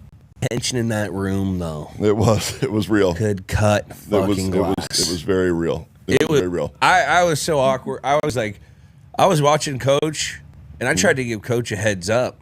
I'm like, I see Kraft walk in. I'm like, Coach, woo! Some locker room shit, like 5-0, 5-0. He did. Of course, he didn't fucking see it. Right. And he came in, and I was just like, oh, shit, this could be some fireworks. I just walked away. Hey, so there was a moment there that we didn't think about, because on stage they do the cheers, Kevin Hart probably heard about everything. A very much forced cheers where Bob Kraft was way more involved than Bill. Yeah, Bob Kraft was certainly more excited to get that potentially over with. Oh, yeah. Say it was his decision. And Bill Belichick, remember, he was just pouring his shot from a cup that was next to him. It wasn't even his real choice of drink, so maybe that was part of it. We've seen him order drinks before. That's right. It is awesome. It's not like that. It's not just taking anything. No. That is not how that whole thing works. So the whole thought that they had to meet up beforehand, I didn't even think. And then Andrew Schultz has come out now and said that there was a potential time where he was told no Robert Kraft happy ending jokes. Like, hey, so that whole moment between Tom Brady and Jeff Ross at the beginning, when Tom goes up and goes, hey, cut that shit or whatever, I thought that was just a part of the bit. Like, I thought that was. I still think that. I know what Schultz said. I still think so. Okay, I thought so too, because why would Tom Brady at a roast, do that? Choose that, though. Out of everything that was said, all of the horrible things that were said about, that's the one you're going to, that's the hill you're going to die on and say, this is what we can't touch. Yeah, like his family, like everything. Like, there's been a lot of things. There's a lot of other stuff I'd be like, hey, we might want to. Him, the roast, Tom. Yeah, that was about him. Yeah, but we're just saying, like, that early in a roast, signing up for a roast, to go up into a microphone, too, when it's live, and be like, nah, don't do that anymore. I thought it was a work. I thought it was, okay, here we go. That's Tom Brady adding to the joke. Like, that's funny. That whole thing. Yeah. But Andrew Schultz came out and was like, no, we were told not to do this. And there's been multiple people now. I think Drew Bledsoe came out and was like, nah, I think Tom was actually telling Jeff Ross no. And then Schultz has said, I think that was potentially real because of what he was told going into it. Once again, Schultz slaughtered. Yeah, exactly. And so did Jeff Ross. And Nikki Glazer, who will be joining us in less than an hour, she also crushed, as did Julian Edelman up there, Andrew Bledsoe. I mean, it was a magnificent night. But I'm starting to think that, Kraft said, I'll come. And then one of Kraft's people were like, hey, we understand what this is about. We would rather him sit in the back all night, or if we put him out there, we know exactly what they're going to say the entire time. And they go, no, they won't do that. And then Ross in the open. Hey, how about that? And then thank you for what you do for the Jews, Rob. And then he just kind of keeps it moving on. It is wild to think that there was maybe a little disagreement, and also that there were some things that were said that you can't touch, because after watching that, it felt like everything was covered for every human that was on the stage that night. Yeah, and it felt like Tom, at least for me, it was more so like, hey, protecting Robert Kraft. Like, he didn't want him to be one of the guys to get made fun of. Like, there's a reason he wasn't sitting on the stage. Everyone on the stage, it felt like, hey, fair game. If you're out in the crowd, minus Kim K, you're going to get called out. I don't see why any of these guys would lie about this. Like, if Schultz says it, then why would he be, saying that just because of the fact? And it also makes more sense that Jeff Ross was the one to make the joke right off the bat. Hey, I'm going to get this out of the way. I'm going to take it upon myself as the roast master to say the joke that you were told not to say, and because it was so early in the night, hey, this is going to be forgotten about because of what is happening after. Well, I appreciate the fact that Jeff Ross was potentially told by somebody that isn't Tom Brady, hey, not allowed to joke about this, and not allowed to joke about this. Yes. Allegedly, Nick just told me that Nikki Glazer came out and said kids were also told can't do anything about kids, and no happy ending stuff for Robert Kraft, I think is what Schultz says. So Ross going, oh, is that right? Yeah, exactly. Yeah. Oh, I can't. Huh? Okay. All right, if that's the case, now the kids, sure. Yeah. Makes sense. Sure. Jeff Ross is like, kids, sure. But, like, he's right there. Who am I if I if I don't? I guess Tom could have been pissed. Yeah, Tom could have been pissed, but Tom also could have been doing like the... Could have been a little bit of both. I can't. Yeah, I don't know. Yeah, I guess I could be real. Yeah, he could have been pissed. Well, not only pissed, but like, okay, like what? We get it. Yeah, you did it. Yeah. Way to go. They don't want every comic. They don't want every comedian to make some kind of creative happy ending. Yeah, that's why I'm sure he did it to get out of the way, because I would have guessed that they were all like, if all of like the actual comics up there, it would have been just like, hey, just let it eat. Like Kraft would have got it real bad. Like like it might not have been.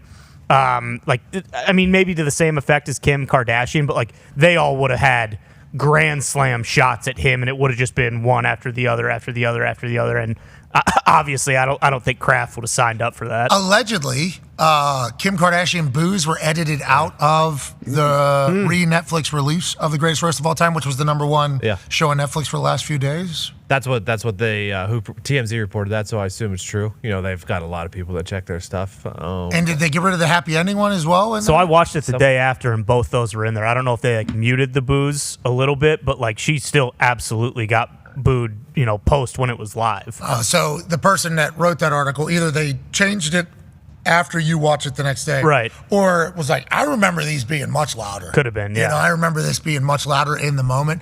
There was an interesting dais up there, obviously. You had a lot of New England Patriots. Then you had these absolutely brilliant comedians just kind of saddled up next to each other. Okay, this is fun. When do I get to go up there and destroy people? Yeah. Okay, I'll come back down. And then there were some Tampa Bay Buccaneers sitting in the second row on the right side. Well, Perriman had like literally... Yeah. He was in every single shot. Whether he laughed or not, it was almost like a State of the Union. When the president's in front and then you got the two people sitting over the shoulders. I don't know who they are, but they're the ones who are like, yep, we're standing for that one. Yeah, absolutely. That was a good sentence. Holy shit. That was a great sentence. And then we're sitting back down and then, no, we're mad. Boo. They're the ones that are literally puppeteering the rest of the entire operation on how we're going to react, and inevitably the whole world seemingly on how we're going to react to every single sentence. That was kind of Perriman there for a little bit. Yeah. There was a couple people that were doing the roasting, and I don't know if he wasn't paying attention or he got tired, and he was like dead face behind him. I'm like, yeah, I guess this guy not that funny. Not that funny. A couple Buccaneers up there. This man was not, though. I wonder if he was invited. I wonder what his thoughts were. He was general manager of the Bucs whenever they won the Super Bowl alongside Tom Brady. Has been the general manager since 2000. 14, I do believe. He has the most total games started by a team's own first through fifth round picks since 2014. He is the general manager of the Buccaneers, Jason Licht. Yeah, Jason. How are you, pal? What's up, fellas? Hey, quick question. Were you invited to the roast? When you were watching that, were you bummed out that you weren't there? Did you want an opportunity to maybe go up and cook some people? How'd you feel while watching the quarterback? Jason. Yeah, a little disappointed. Yeah, because maybe he knows that I know too much. I don't know. That's. Did you watch it? I did. And I mean, if you want to breeze through this to get to Nikki Glazer, I totally understand because I'm looking forward to seeing that too. She's my new favorite. Oh, she crushed. I mean, she absolutely, absolutely slaughtered the other night. I mean, it was real deal. You know, when I was watching, I was wondering. Now, my wife can talk some shit now, and with the best of them. But can you imagine if Nikki's your spouse? I mean, the shit you'd have to take every night. Oh my God! You're getting cooked. She has a 10-year boyfriend, and she said that she would shoot in the head for a lottery ticket for an opportunity to potentially do things with Tom Brady. Correct. It's like that guy just every night. How'd today go? How'd today go for you? Just go ahead, murder. Oh, shut up. Dude, my wife, big fan of hers. That was like really my first full introduction to Nikki Glazer. I cannot wait to chat with her. I'm a massive fan. New special coming out this weekend. Let's talk about you. So right now, NFC South, okay? You guys have same ownership group, obviously, same GM, same head coach, same quarterback, same all-pro weapon on the offensive side of the wide receiver. Majority of the defense back, not favored in the NFC South to win going into the season. The Atlanta Falcons are new head coach, obviously, 2 new quarterbacks, everything that's gone on up there. Are you guys using that? And how do you feel about how teams are judged at this particular time before training camp starts when we don't really know jack shit about anything, Jason? Yeah, you know, we're kind of used to it. I sometimes feel like down here in Tampa, we're in witness protection. We I don't want to say we get shit on, but there's just kind of a lack of respect. You can go on, like Levante David, I think, is a Hall of Fame type player. He doesn't get enough credit as he should. And Mike Evans just recently started getting talked about as a future Hall of Famer.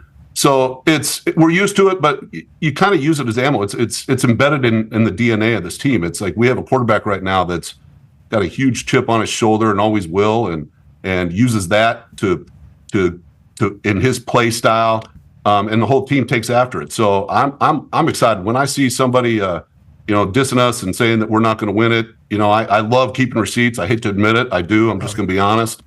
I love it. It's a passion of mine now. It's a pastime of my family. They shoot me texts. This person said this. It's all in fun, but it's been driving us. Yeah, pettiness is a real motivator for a lot of people that are at the top of a lot of professions. And we saw you run into that guy at the combine where you're like, man, nice to meet you. I've had your face in my office for what you said we're going to win 4 games or something like that. Two games, yeah, even worse. That was a magical moment. Now, he probably shit his pants in that, just saying, just doing my thing. But I appreciated that out of you. It felt real, which I think is why your team loves you and why you and Baker have seemingly got along so well. Go ahead, AJ.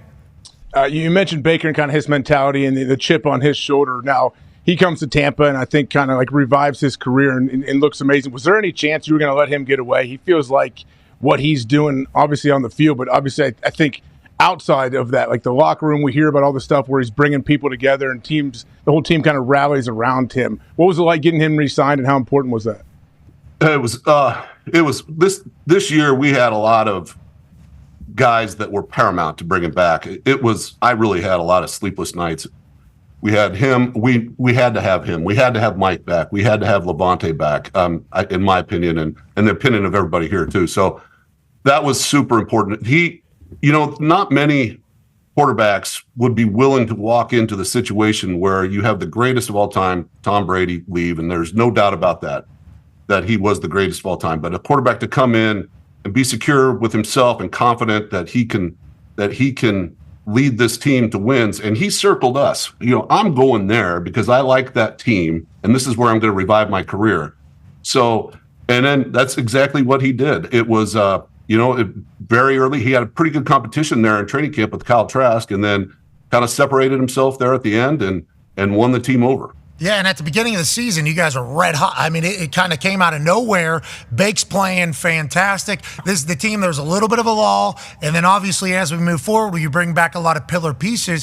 One person you do lose, though, in seemingly a massive way here. Ty has a question for you, Jason. Yeah, speaking of Bake and everything, I mean, obviously he has arguably the best season of his career with Canales, and then that kind of affords him the opportunity to go get the Carolina job. But with a new OC coming in, is there an expectation that there's going to be like a little bit of a learning curve with Bake? I mean, or is he kind of going to be doing a lot of the same stuff that he was doing last year with Canales? Like, how do you see that process going with a new offensive coordinator coming in? Well, that was one of the things that we liked about Liam coming from LA when Baker was there. It's kind of related offense. You know, it's a lot of the same terminology and things like that. And Baker was very excited about that, and also excited about the fact that we hired Liam because they had a good connection there. But, you know, Liam's got to, you know, under that McVay system, they very quickly, overnight basically, or within a matter of a few hours, got Baker up to speed, and he won that game on Monday night. So there's Thursday night, whatever it was. Thursday, so I don't think it's going to be as daunting as it would with a normal offensive coordinator change. I think this is something Baker was very excited about. This is also something that he said that he understands the system. Liam thought that Baker would come in quickly and get it. And by all accounts right now during OTAs, it seems to be seamless. Whoa, this isn't OTAs, Jason. This is off-season conditioning program phase 2. Mm-hmm. All right, I'm sorry. Yeah.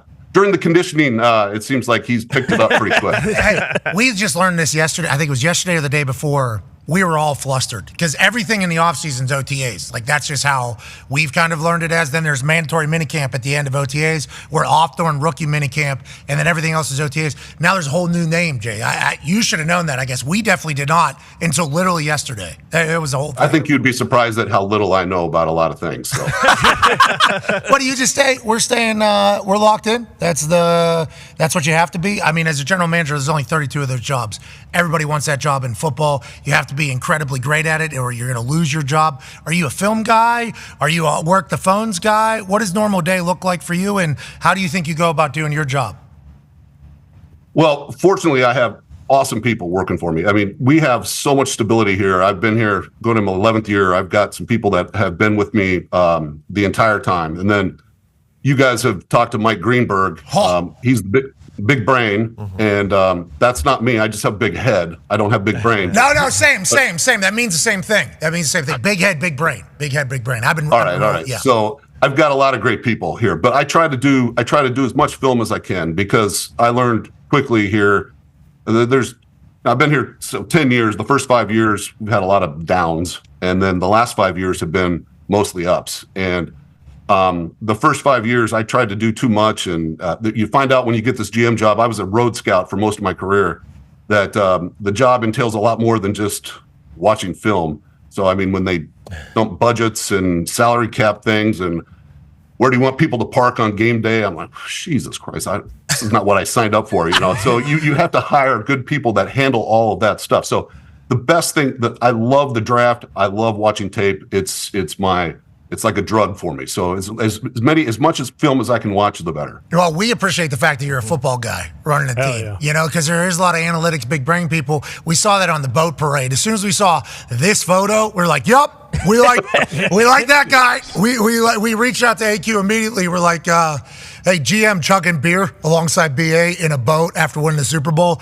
Good dude. AQ's like, yes, great dude. You would love everything about him. So just know that we appreciate that as football meatheads, that you are also a football guy doing your thing. And having Greenberg alongside you, like one of the original salary cap gurus and salary cap gymnasts that we've had to have now in this modern NFL, it's been beautiful to watch you guys not only transition from Jameis, right, which was big decision that had to be made. Obviously had to be made. Then you get to Tom. Holy hell, how'd you get Tom? There's seemingly multiple teams that wanted Tom. He's having meetings with like Jeter and Bill Gates and everybody in town. They're building Tampa Bay, a whole plaza down there. I mean, the way you guys... Still unbelievable. Still unbelievable. During COVID, of all things, too. So just unbelievable. Yeah, the fact that you were able to pull that, and then now we got a whole new era. It's like football guys doing it. We appreciate that, Jason. We appreciate that. Now, you said you love the draft. Let's talk about the draft. Go ahead, Carl. comment. Yeah, Jason, you guys took Graham Barton in the first round, and by all accounts, he is a junkyard dog. What are your guys' plans with him? Is he one of those guys you can move around, obviously, on the offensive line? And then were there any opportunities during the draft where you were close or maybe thought about moving up, moving back? Were any of those situations come up or no? Well, first of all, we took him. We think we're going to put him at center. So we're going to put him at center, see how that goes during OTA's training camp. That's a daunting task in itself sometimes, but to move a guy from left tackle to center, it's been done several times. But he did play his entire freshman year. It was a COVID year, but his entire freshman year at center and did a hell of a job. So that's where we're going to put him. Now, the good thing about him is we think he's versatile, that he can play guard. He played tackle pretty damn well in the ACC too. So he's pretty versatile. But he was the guy that we targeted, we wanted. We felt there was a 50-50 chance he'd be there for us. So around pick 20 with Pittsburgh, I started to get a little nervous. The guys in the draft room could tell I was starting to get a little sweaty palms, sweaty armpits, and that happens all the time, 24/7 anyway. But they could tell a little extra. Yeah, football guy. And we get it. So I just somehow, I have no idea. This is the first time I've never did a trade in the draft. So somehow I just stayed patient. Doing a little this, and then he came to us. So as soon as we got him, that's why we were very pumped up that we got him. It was sometimes you just have to sit and wait, and then that way I didn't have to get rid of any other picks, which we needed desperately this year. So, hey, congratulations on the patience. It's a virtue, they say. It's a virtue. But boy, if you lose your guy, all of a sudden patience is an asshole. Not just a virtue in that entire thing. Go ahead. Yeah, well, then we just take somebody else and tell everybody that's the guy we wanted the whole time. Hey, that's football, baby. Yep, that's right. That's football, baby. Go ahead, AJ. Jason, we know you're a film guy, a film junkie. I'd like your opinion on some of these behind the scenes video we see pop up from GMs in their war rooms. You'll see them. Sometimes they're not on the main phone, not on the landline, they're on their cell phone. Do you study these films too, these behind the scenes of the other GMs to try to see what they may be doing to try to, trick you into doing something in the future? You know what? I haven't. You gave me a good idea here. This is what I'm going to do for the next few days. Appreciate it. Yeah, they give away a lot of info in those videos. I hate looking at myself, though.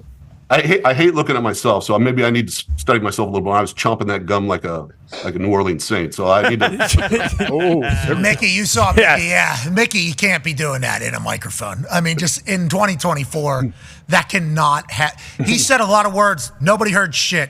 All we heard was that chomping of the gum. Now, as long as you're not in front of a microphone, I think it's okay. So you're good. You're in a good spot, I think. I love Mickey, so I didn't mean any disrespect. Yeah, we do too. If you're willing to do that into a microphone, we assume that the moxie that you walk around with on a daily basis is one that we would respect. But with that being said, thank you for not doing that on this program. Yeah, seriously. Coach, yeah, thank you for that, Jason. How do you feel about all the social media shit, though, that's coming out of the draft? The content-driven NFL, not just the draft, but as a whole. Feels like a lot more, like everybody is doing Hard Knocks. Yeah. Basically all year round. Do you feel that? Absolutely. I think it's just the age we're in right now. It's, when after the draft, you bring in your first round pick the next day, and you have a little moment with them in your office. The head coach does in his office, and now when they come in, there's a crew of camera people coming in too. So it was weird for me for a while, but the kids are just so used to it. And I'm not trying to sound like an old man here, but I am an old man, but they're just so used to it. So this year, I didn't want to be that antiquated old fart that no, we keep everything. Got to keep everything secretive. So I allowed them to have full access to our draft meetings, to the combine meetings, during the draft. And, I saw the content that gets put out, and the fans love it. I know my kids love it. My family loves it, but the fans love it, the behind the scenes stuff. So I think it's all part of the thing. I mean, you have to realize, we're football people. We're picking players. That's our job, signing players. But really, we're part of a big show. And the goal is to put on a great performance out there at the stadium every week. And our job is to put the talent out there, but we're part of a bigger thing, and we need to get fans involved and fans excited. So and I love the content. The bigger show you're a part of is the only one that's doing this too, like seemingly more than every other sport. The NFL is crushing, and I do think the access is helping bring in a whole new demographic that lives there, but that's a lot of trust by you to the social media team too, right? I mean, that shit could, like what AJ said, there's some videos we watch and we're like, ooh, just got some, I don't want to say some information on somebody, but the way somebody maybe handles deals, we just watch them operate, but there's no way the social media or digital person is thinking, yeah, we're exposing a little bit of leverage potentially that somebody's doing. That's a big relationship there. Legitimately, that's a very crucial one, seemingly. Right. I may think now Monty Ossenport's full of shit now, try to do a deal with him. Bingo. This guy, we'll just call this, make this up, do this. We got to do this whole thing. I mean, I know you guys got that Jimmy Johnson trade card on draft night, but you could see somebody like, nah, we don't want to do that. It's like, let alone the let's ride thing that happened with Russell. There's just so many things where the social media team and the team have to be on the same page. And I'm excited we're in the era where it seems like they are. Now, same page. How about on defensive side? Tone has a question for you, Jason. Yeah, Jason. Antoine Winfield Jr. had one of the best safety seasons last year. Just all around interceptions, forced fumbles, tackles, everything, all over the place. You guys tagged him. He does not have a deal done yet. Are you guys still working on getting a deal done before the season? And where do you stand with Antoine? We are. We're still working on it. Right now, crossing our fingers. I think there's some positive movement. I don't know when that's going to come. It takes two sides, and they're being totally fair. We think we're being fair. So he wants to be here. We want him. Those things usually works out, and I'm fairly positive about where things are going with that. He's a hell of a player. I think keeps on this trajectory. He's also somebody that could be mentioned Hall of Fame worthy, and I'm not afraid to admit that. And I don't think it's going to hurt negotiations. I've been up front with them the whole time. He's the best safety in the league. He should be paid like it. Yeah, literally since year one, seemingly just coming in and showing up big for you guys. I like to hear what you just said there. Hey, that was awesome. Congrats, Antoine. Yeah. And congrats to the Bucs, seemingly. Now, this is maybe a week, 2 weeks. What's the deadline for tagged players to get a deal done?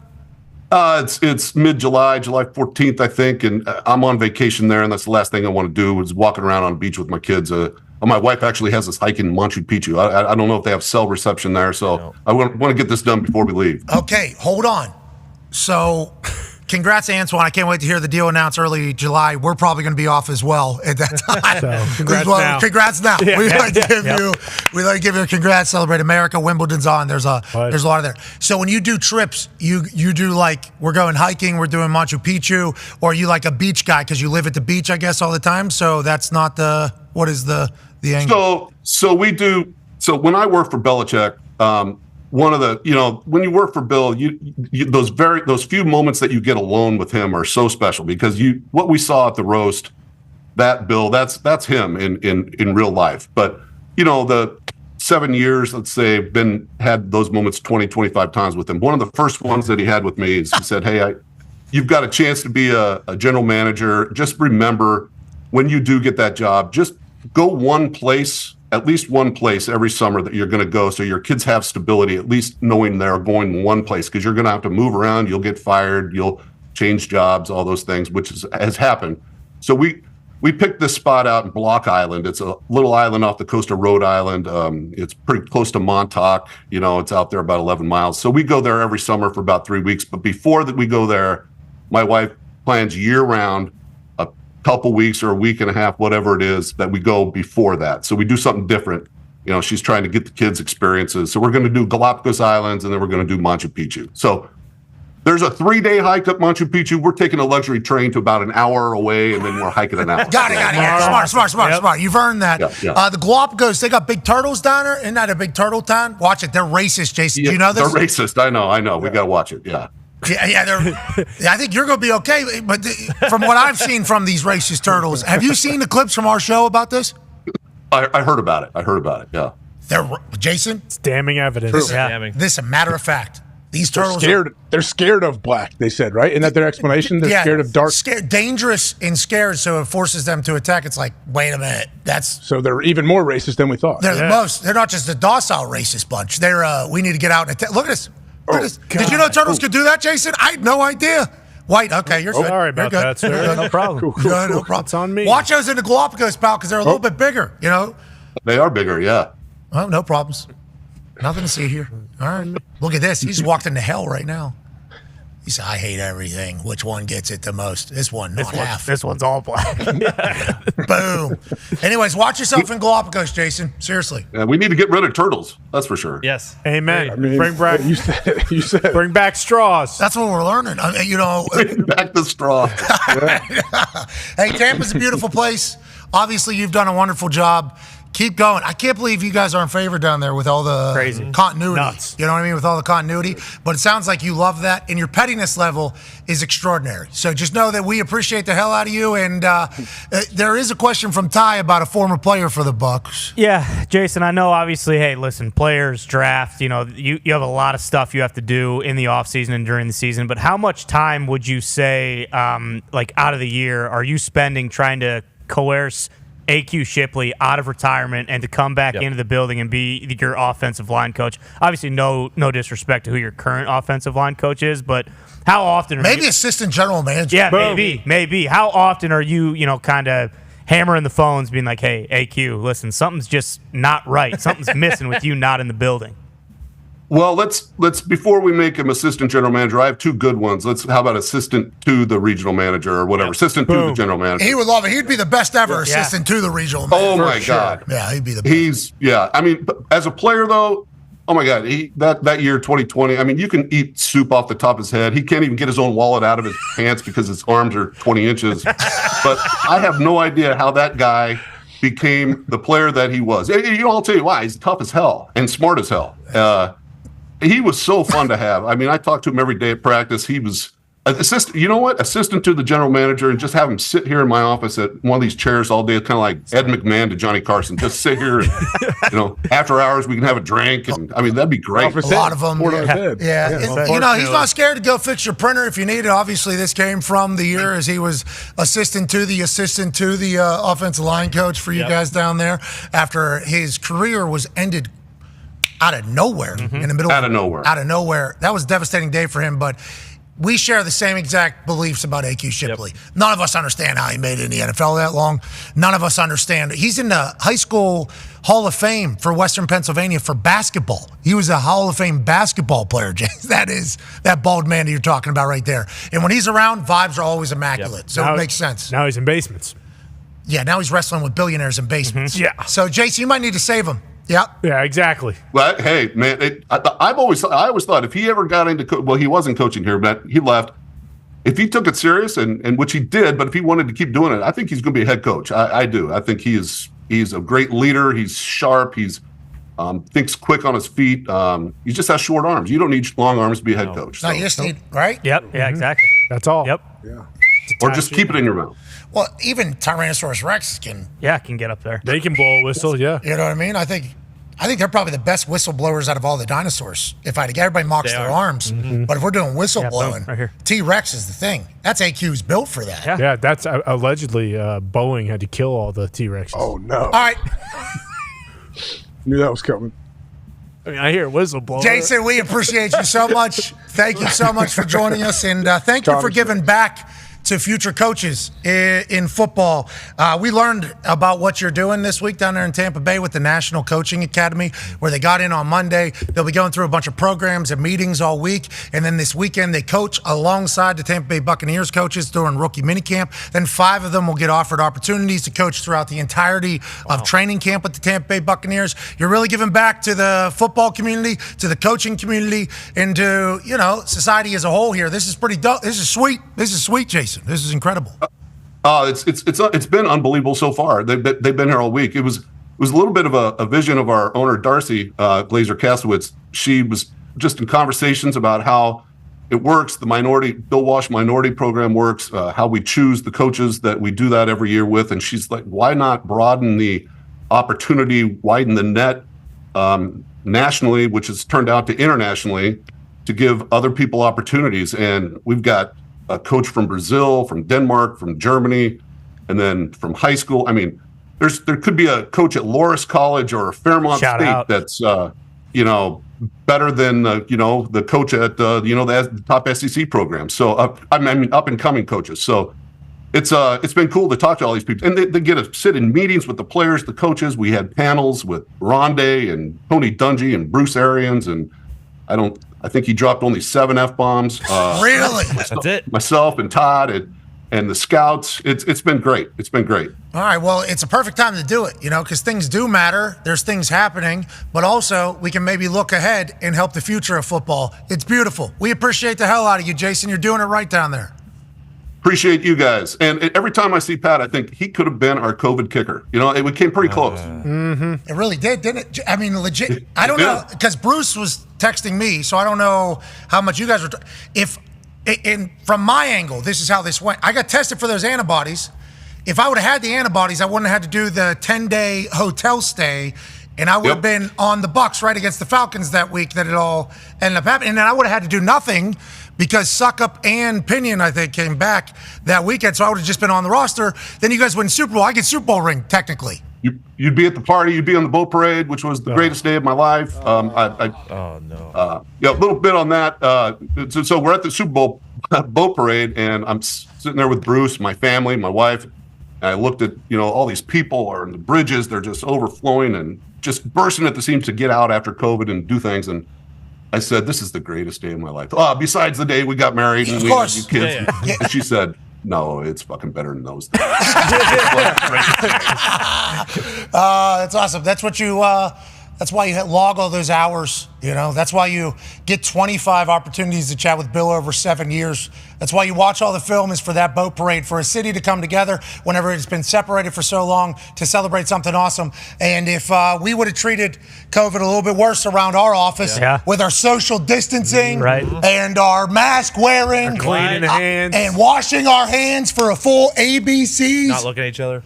Bingo, not making eye contact there for a bit. Making burgers every day. Bingo. Epoch burgers. Not touching cardboard that was delivered for 2-3 days. Wearing goggles. If I would have got COVID, I would have had to We would have been tossing the trophy to you over boat to boat. You would have been one of the trophy tossers, or you would have been tossed into the water. So one or the other. Well, if there's turtles in that water, wherever the manatees down there. Yeah, there's a chance I'm ending up in there. Hey, I appreciate the hell out of you for joining us, and thanks for almost having the opportunity for me to potentially win a Super Bowl ring for doing nothing. That would have been awesome. That would have been great. That would have been great. All right, thanks, guys. All right, thanks, Jason. See you, Jason. Jason Light. Yeah, Jason! Best day of his life. I wouldn't have earned it, but I would have at least been there. With the white cosign. Yeah, this is the best day. Dude, we watched that boat parade, and at that time, with everything that was going on in the world, it was like, look how much fun these people are. Holy shit, I didn't know you were allowed to do that. Yep. I didn't know fun was allowed to happen again, and then it was taking place right in front of our eyes. That COVID thing, real deal, though, about meat. That's why.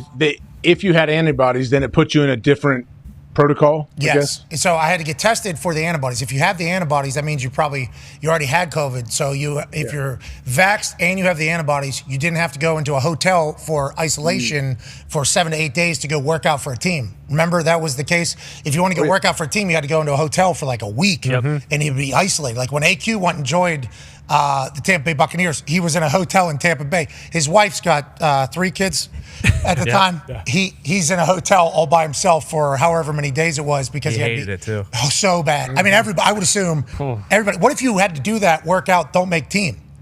So then, just waste of time. Then you have to go. A lot of guys did that. I'm sure it happened to a lot of guys, right? Like true isolation too. Like you're not leaving your hotel room. You're getting in there and you're staying in there for 8 days. They're sliding I forget how many days it was exactly, but they're sliding like the iPad under the door.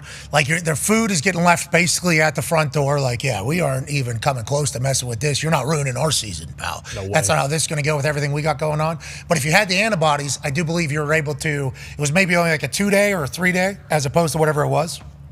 And it was like, so I tested myself at the old office. And it was like a 4-minute or 5-minute wait or something. I'm just walking around like, am I playing in the NFL this week? Like, because their kicker and their punter was out. So kicker and punter out. Bruce Arians was on the Colts, says, see me kick field goals and punt. Like, and Clyde Christensen was down there, and Goody was down there. And there was a bunch of people that were like, Tom Moore was down there. Like a bunch of people from the Colts are like, just if he's got the antibodies, he can just do both of them, and then we can either just go for it on fourth if he's bad, or we just kind of, nope, this is an easy answer here. We got a guy. So I get a text literally like, hey, do you have the antibodies or not? And I'm like, excuse me? And then I do the test, and it's like 5 minutes. I'm walking back like, I'm playing for the Buccaneers. Yeah. Me and Tom Brady are going to be teammates this weekend. All right, sweet. And I look at it. I don't have the antibodies. I'm like, too good too good at COVID. Yeah, truly. Too good. So I had to send back the take. So sorry about it. Could you imagine me going down there, going 0 for 4 on field goals? Well, I don't. 3 punts for an average of 27 you go 4 yards. for 4, though. What if you go 4 for 4? Well, that would have been. I would have got myself to that mindset before the game started. Obviously, like we just chatted with JJ Watt yesterday. Like I would have got myself to like, we're about to destroy balls out here. If you rip every muscle in your leg, who cares? Like this is just a one Sunday deal, and then we move on. So I would have got there, but there is certainly a chance that those Maybe a trick play for a touchdown too. I mean, So me snagging a touch. I mean, it could have been a great Sunday. Could have been a completely worse Sunday. You might play offense. You may play tight end in the red zone package or something. Tom throws you a touchdown. Well, especially, I mean, I could spin it. And Clyde Christensen would have been, he was my quarterback coach whenever we were in Indianapolis when Frank Reich and Clyde Christensen were my quarterback coaches. So, like he would have been like, hey, the guy, kind of spin it right. Haven't seen him in a couple of years, but imagine we have 2 fake punts, fake peel. Suck up and Pinion, the actual specialist, would be so pissed. So you're telling me Pat comes in here, he does both jobs, and then he run 5 fakes, and then what do we get to do? Nothing. We just had to sit in a hotel there. Sorry. Nonetheless, I'm going to go Super Bowl ring. That would have been pretty sure they didn't punt that game either. I don't know why that is the thought, but I believe on that Monday it was like, wow, I wouldn't even had to punt either. Yeah, it would. Too good at COVID though. Yeah, too good at COVID. Too good. We follow protocol around here. We're too good at COVID. Sorry, we took Follow it the seriously. rules. People Follow don't the take protocol. that. That's not normally the conversation about us and COVID. No, it doesn't get talked about. Lost out on a ring. Yeah. That thing would be sitting right here. Oh, yeah, it would be. Right here. Probably right on Cartman's head. Nope. Next to Cartman. Oh, on Jesus. It's not. Watch your mouth. He's got his own rings. Yeah, well. I didn't really. Yeah, there's Jesus. You can barely see him. All right, let's stay in the NFL as we wrap up on this glorious hour on ESPN on Mother's Day is Sunday, Thursday. Mm-hmm. Mother's Day is Sunday, AJ. Yes, it is. Yeah, I was made aware of that yesterday, I believe. So I obviously knew because I'd looked on the calendar a couple months ago. Sure. And I'd been planning, as AJ had been too, but he was reminded from all his pre-planning that showed up yesterday that Mother's Day is on Sunday, just like the boys here. Of course. All right, let's make sure we've already handled all this. Yep. But if we haven't, we got some time. We got a few days here. Yeah. I don't want to be a sexist, but men not great at this. Okay? Very bad. Not great at this particular thing. We got 3 days. Yep. Let's make it awesome. Happy Mother's Day. Happy Mother's Day, everybody. Mother's Day. I'm pretty pumped about what we did. Yeah, very pumped. I mean, I got mine last month because you said, hey, don't forget, Mother's Day's coming up 2 months from now. Boom. And we're going to have Mother's Day is next month, 2 Sundays. Yeah, the Masters weekend. Last week. Yeah, but since we were off. Last month. Yeah. Yeah, so we couldn't do it then. We're doing it now. Yeah. Happy Mother's Day, and thank you to all of you that did birth. Shout out. Absolutely. Good for you. It's a lot. There's a lot that goes into that. Holy shit. I mean, let alone the raising and the whole thing there. Oh, no. I'm just talking just the childbirth from inception till that thing comes out. How about just like organs moving in body?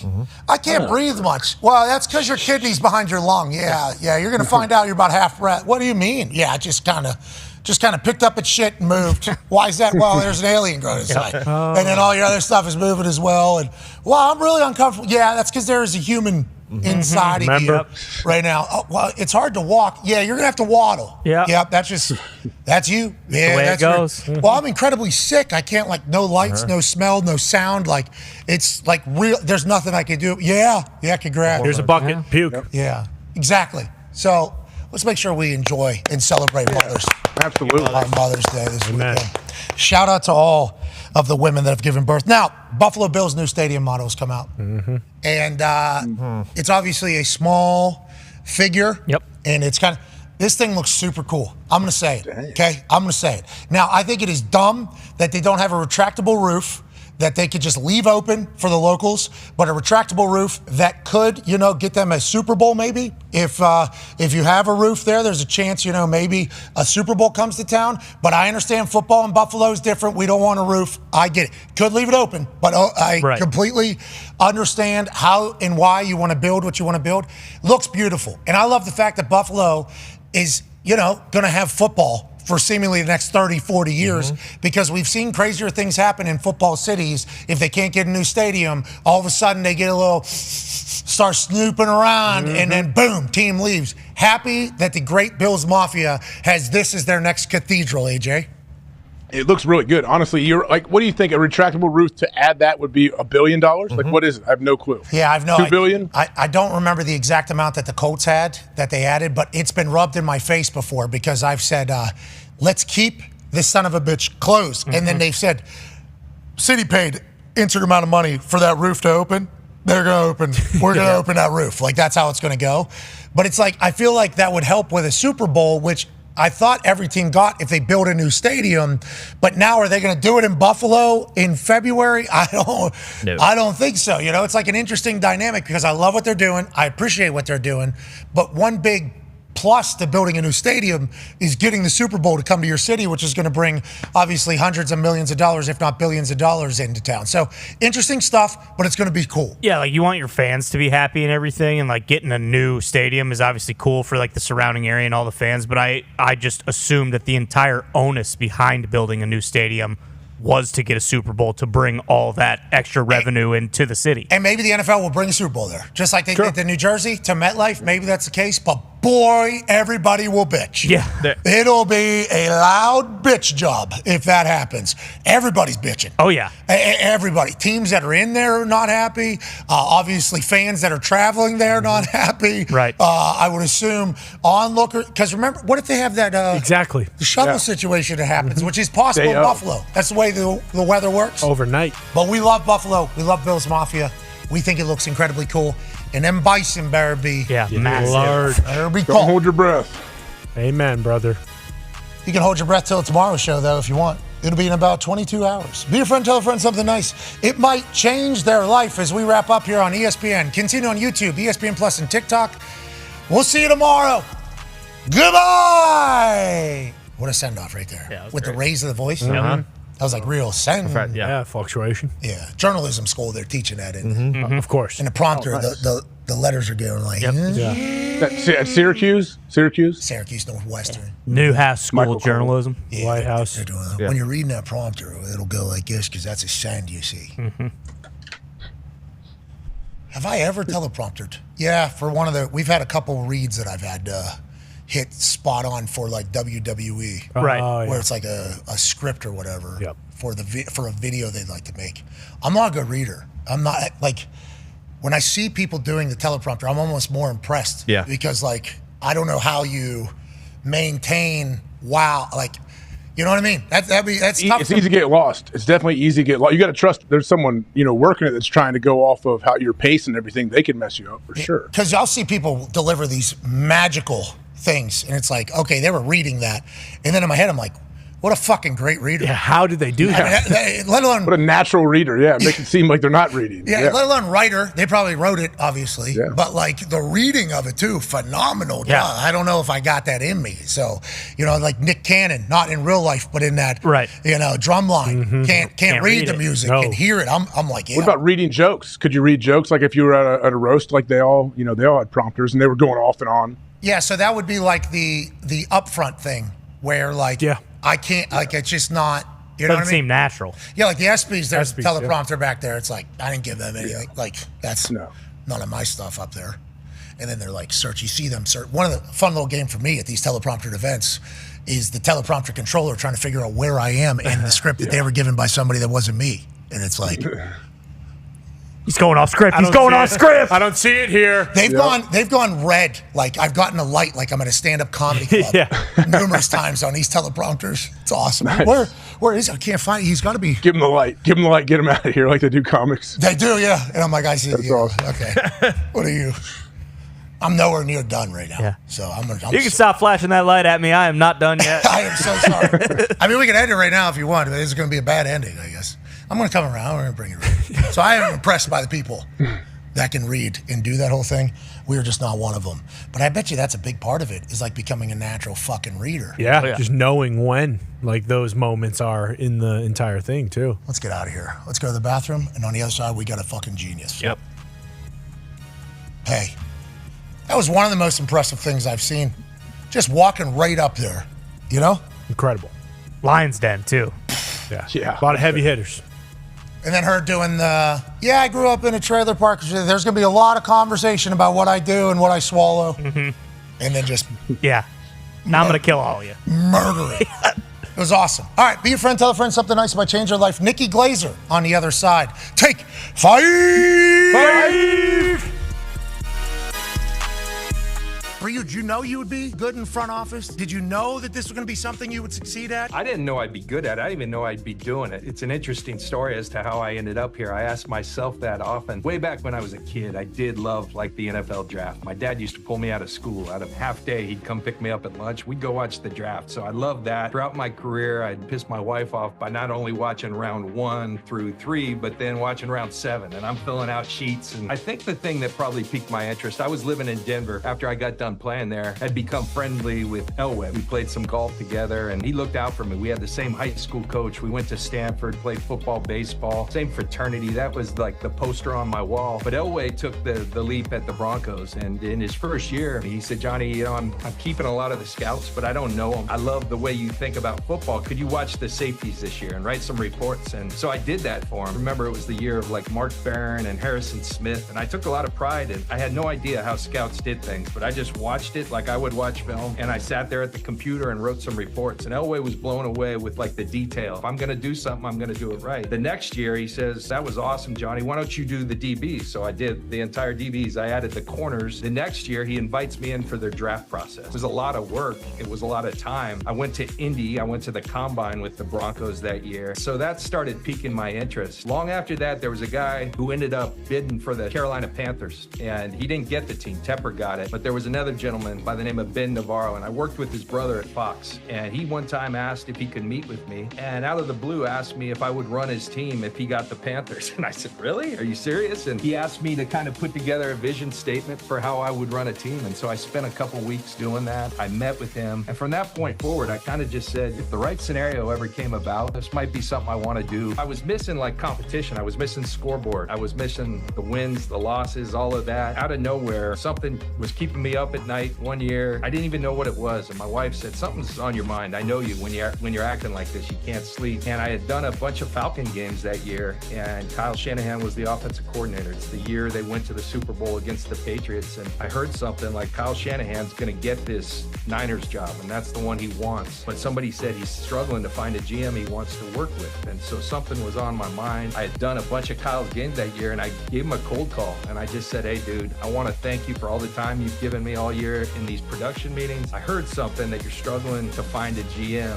And he goes, I am, man, it's killing me. I think I am going to take that Niners job. And he goes, why are you asking? And I said, well, consider me. I don't even know if I'd do it, but just think about that and see what you think. And his first question, he's like, dude, why would you do that? You got a great job. You got a great life. Like, why would you even consider doing that? I said, you go play your games. He did. He called back and he said, man, I can't stop thinking about what you said to me. Would you do that? And I want you to come meet this dude named Jed. Well, that dude named Jed was our owner here, Jed York. Came and met Jed. We flew cross country to Atlanta. I was offered the job on that flight. We meet with Kyle and the whole thing's wrapped up. I hadn't even talked to my wife or family yet. It all moved kind of fast, and here we are 8 years later. So sorry for the long story. No.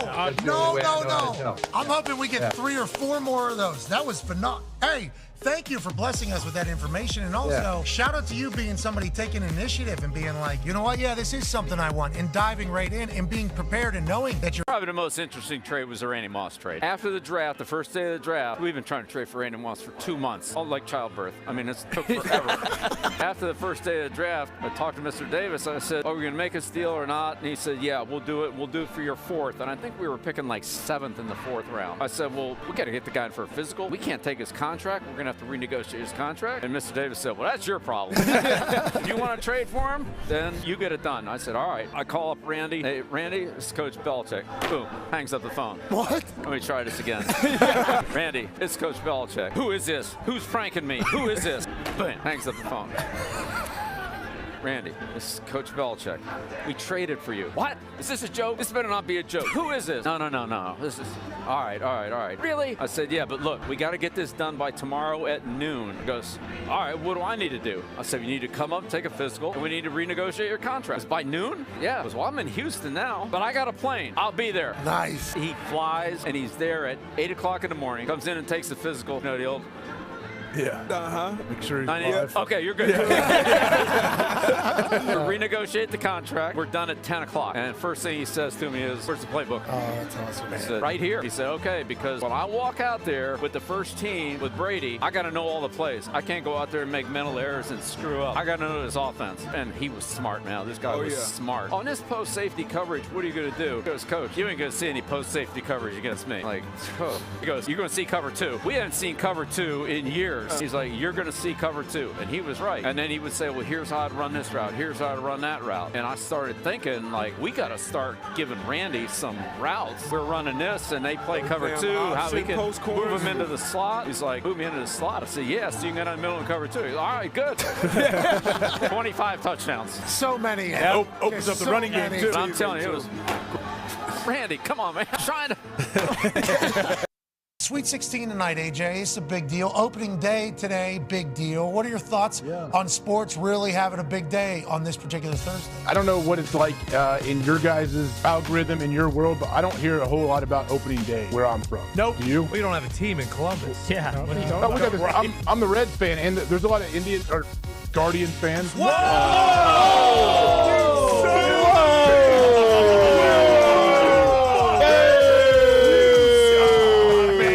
Misogynistic pig. Bye-bye, pal. Get me off the screen with Get this run, thing. AJ. Hope you enjoyed your media career because it's over. God. That's it. By the way, let's check with the ump Bye, up there. guys. He Yes, did. he did. Yes, he Yes, did. out. You Did were I too- finish it? Yeah, you you did. did. I don't know. Anyways, the Commanders of Cleveland. Yes, they are very good baseball players. People love them. Who's Skeen's playing for this year? He plays for the Indianapolis Indians. Whoa! That's their name. Okay. That's their name. That's the team name. That's the You team cannot name. say that. That's still the team name. It's not his fault. That's their name. That's their name. It's never changed either. They have not changed it. Nope. Indianapolis will not change that one. They're not changing a lot. How about the Guardians? What AJ? else we got going on? How about the Cleveland Commanders? Cavs? Yeah. They're good. Commanders. What about? The Commanders? What do they do? He's talking about the Cleveland Guardians. Guardians, bro. Guardians. Yeah, pieces. Kirk. Jeez. I still call them the Indians. Oh, my God. These are the presidents. You sack of shit. These people in Ohio just won't learn. You pieces of shit. 2024. I still reference them as the Cleveland Indians. We got it. We get it. They're the Guardians. That's the name. The Guardians. And I also don't say the Ohio State University. I just say Ohio State. Oh, okay. Well, that's very noble of you. Very noble. Yeah. They're going to have a different January 6th in Ohio this I year. can't believe this. Jalen Milroe often wears his own branded apparel reading LANK across the front. It's an acronym that stands for Let a Naysayer Know. Being told by his former offensive coordinator, That Bill is O'Brien. not what I thought. Is that not what you thought? Boy, let a naysayer know. Let a naysayer know. Of course. The professional's right in the middle of his lead. That's all right. I just keep going. You almost lost me. It got real tight up here as you were. I just want to let you know. Reese, you was too smooth with that. I thought it was going down. I thought it was going down out here.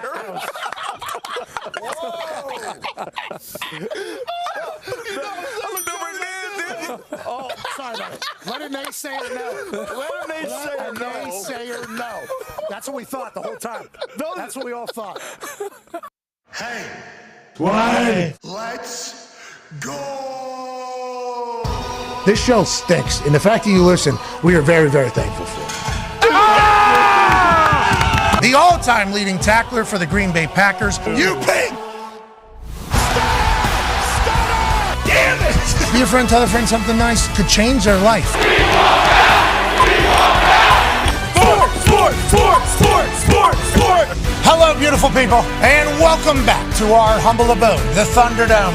On this Mother's Day is Sunday, Thursday, May 9th, 2024. Hour 3 of the program starts now. Sports! Or what we normally talk about, and we're lucky to do it. That's AJ Hawk. He's won a college football national championship and a Super Bowl championship. The Toxic Table is here at Boston Connor, at Ty Schmidt. Baseball stinks, but the Yankees are doing okay? Yeah, red hot right now. I red doubt hot. it. I doubt it. How many? Won 5 straight. Wow. How many games we got left?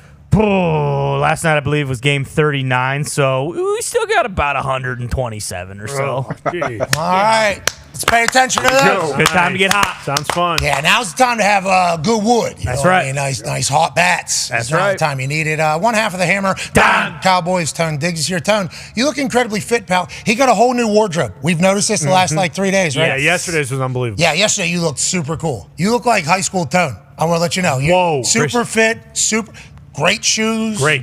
Beard's phenomenal, and that hair he's been letting grow back. Oh, feathery. This guy's a fucking model all of a sudden. Hey, baby, You Tone. guys are too kind. You know, I don't like when you guys do this, but if you're gonna do it, that's fine. I'll take it.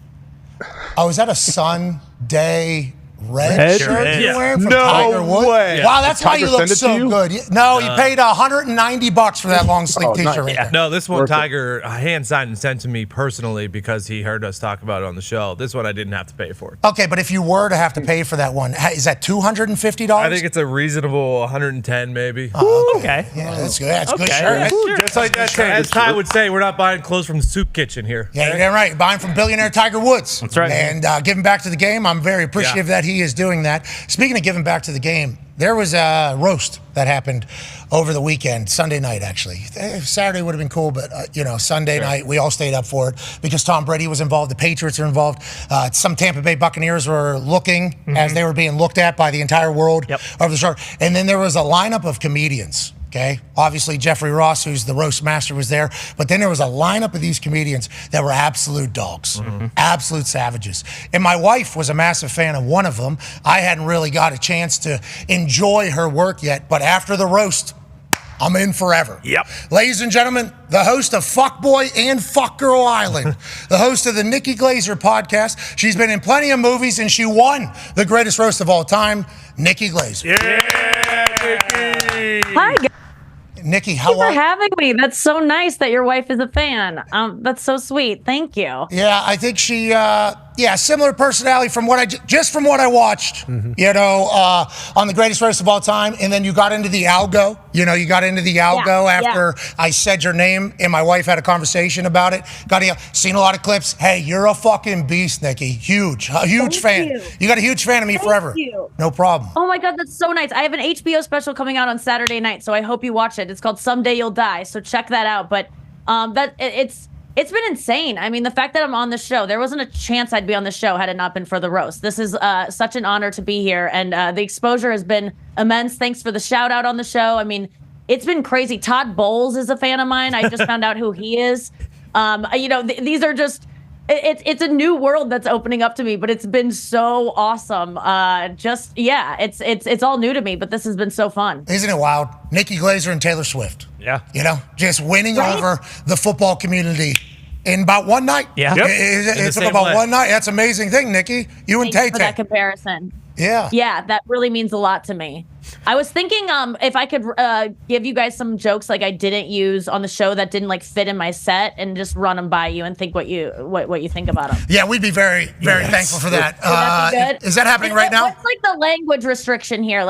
Is this Ready to go. let it fly? Yep. Whatever you need to do, Nikki. Really? Yeah. Oh, that's exciting. Okay, well, these are just all ones that got cut because either they were similar to other things I was doing or just didn't fit in the flow of it. But let's throw some out. Oh my gosh. Just in talking about Tom Brady to all my friends doing research for this event, I learned that so many people want to suck Tom Brady's dick, and a couple of them are women. Okay. All right, I was going to wait. Yep. Hey, that would have been good. That would have been good near the lottery ticket, gun to the head, the boyfriend. Yeah, Exactly. Yeah. You're right. That's where it used to be, and I took it out last second. But and I want to let Julian know that Tom is going last tonight, so you're gonna have to wait a second. To get this chair. What do Tom Brady and a SpongeBob? Eli Manning owns them both. Okay. Love it. There was a lot of Eli jokes in there. Brady, you lost to a guy who makes Gronk feel cultured. CTE gets diagnosed with Eli Manning. Let's see. Oh, just the way he looks. I mean, I feel like we didn't really get into that enough. How crazy Tom Brady looks right now. I wanted to put a knife through him to make sure he wasn't cake. I was gonna ask him, like, I was gonna call him out on being just an anorexic Adonis. I was gonna say, hey, are you gonna eat something tonight? You know, like, it's a cheat day. I brought some pussy if you want any. I threw some blueberries in it before the night began just to fit your weird diet. But then I looked at Jeff Ross and they dried up. So I don't know if you'd be into that. Stop, Tom, will you stop getting work done unless scientists figure out a personality transplant? You look like a movie poster for Smile. You look like you cum coconut water. You look like a cyclops with 2 eyes. Nikki, hold on. Nikki, hold on 1 second. How long had you been preparing for Tom Brady roast? I mean, how long? What's that? No.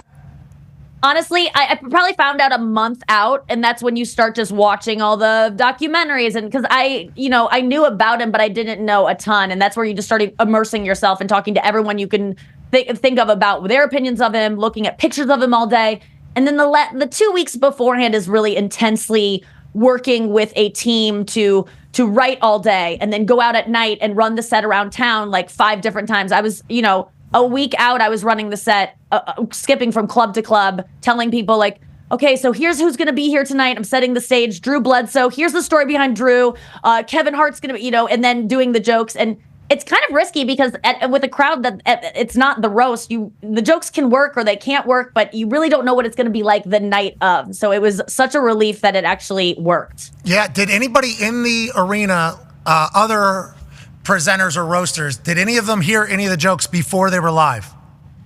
I heard Julian caught wind. I heard on his podcast, Julian Edelman heard that I was going to call him gay. And so he was ready to go, I guess, make himself seem even gayer. I think he was just like, I'll just go in on that even more.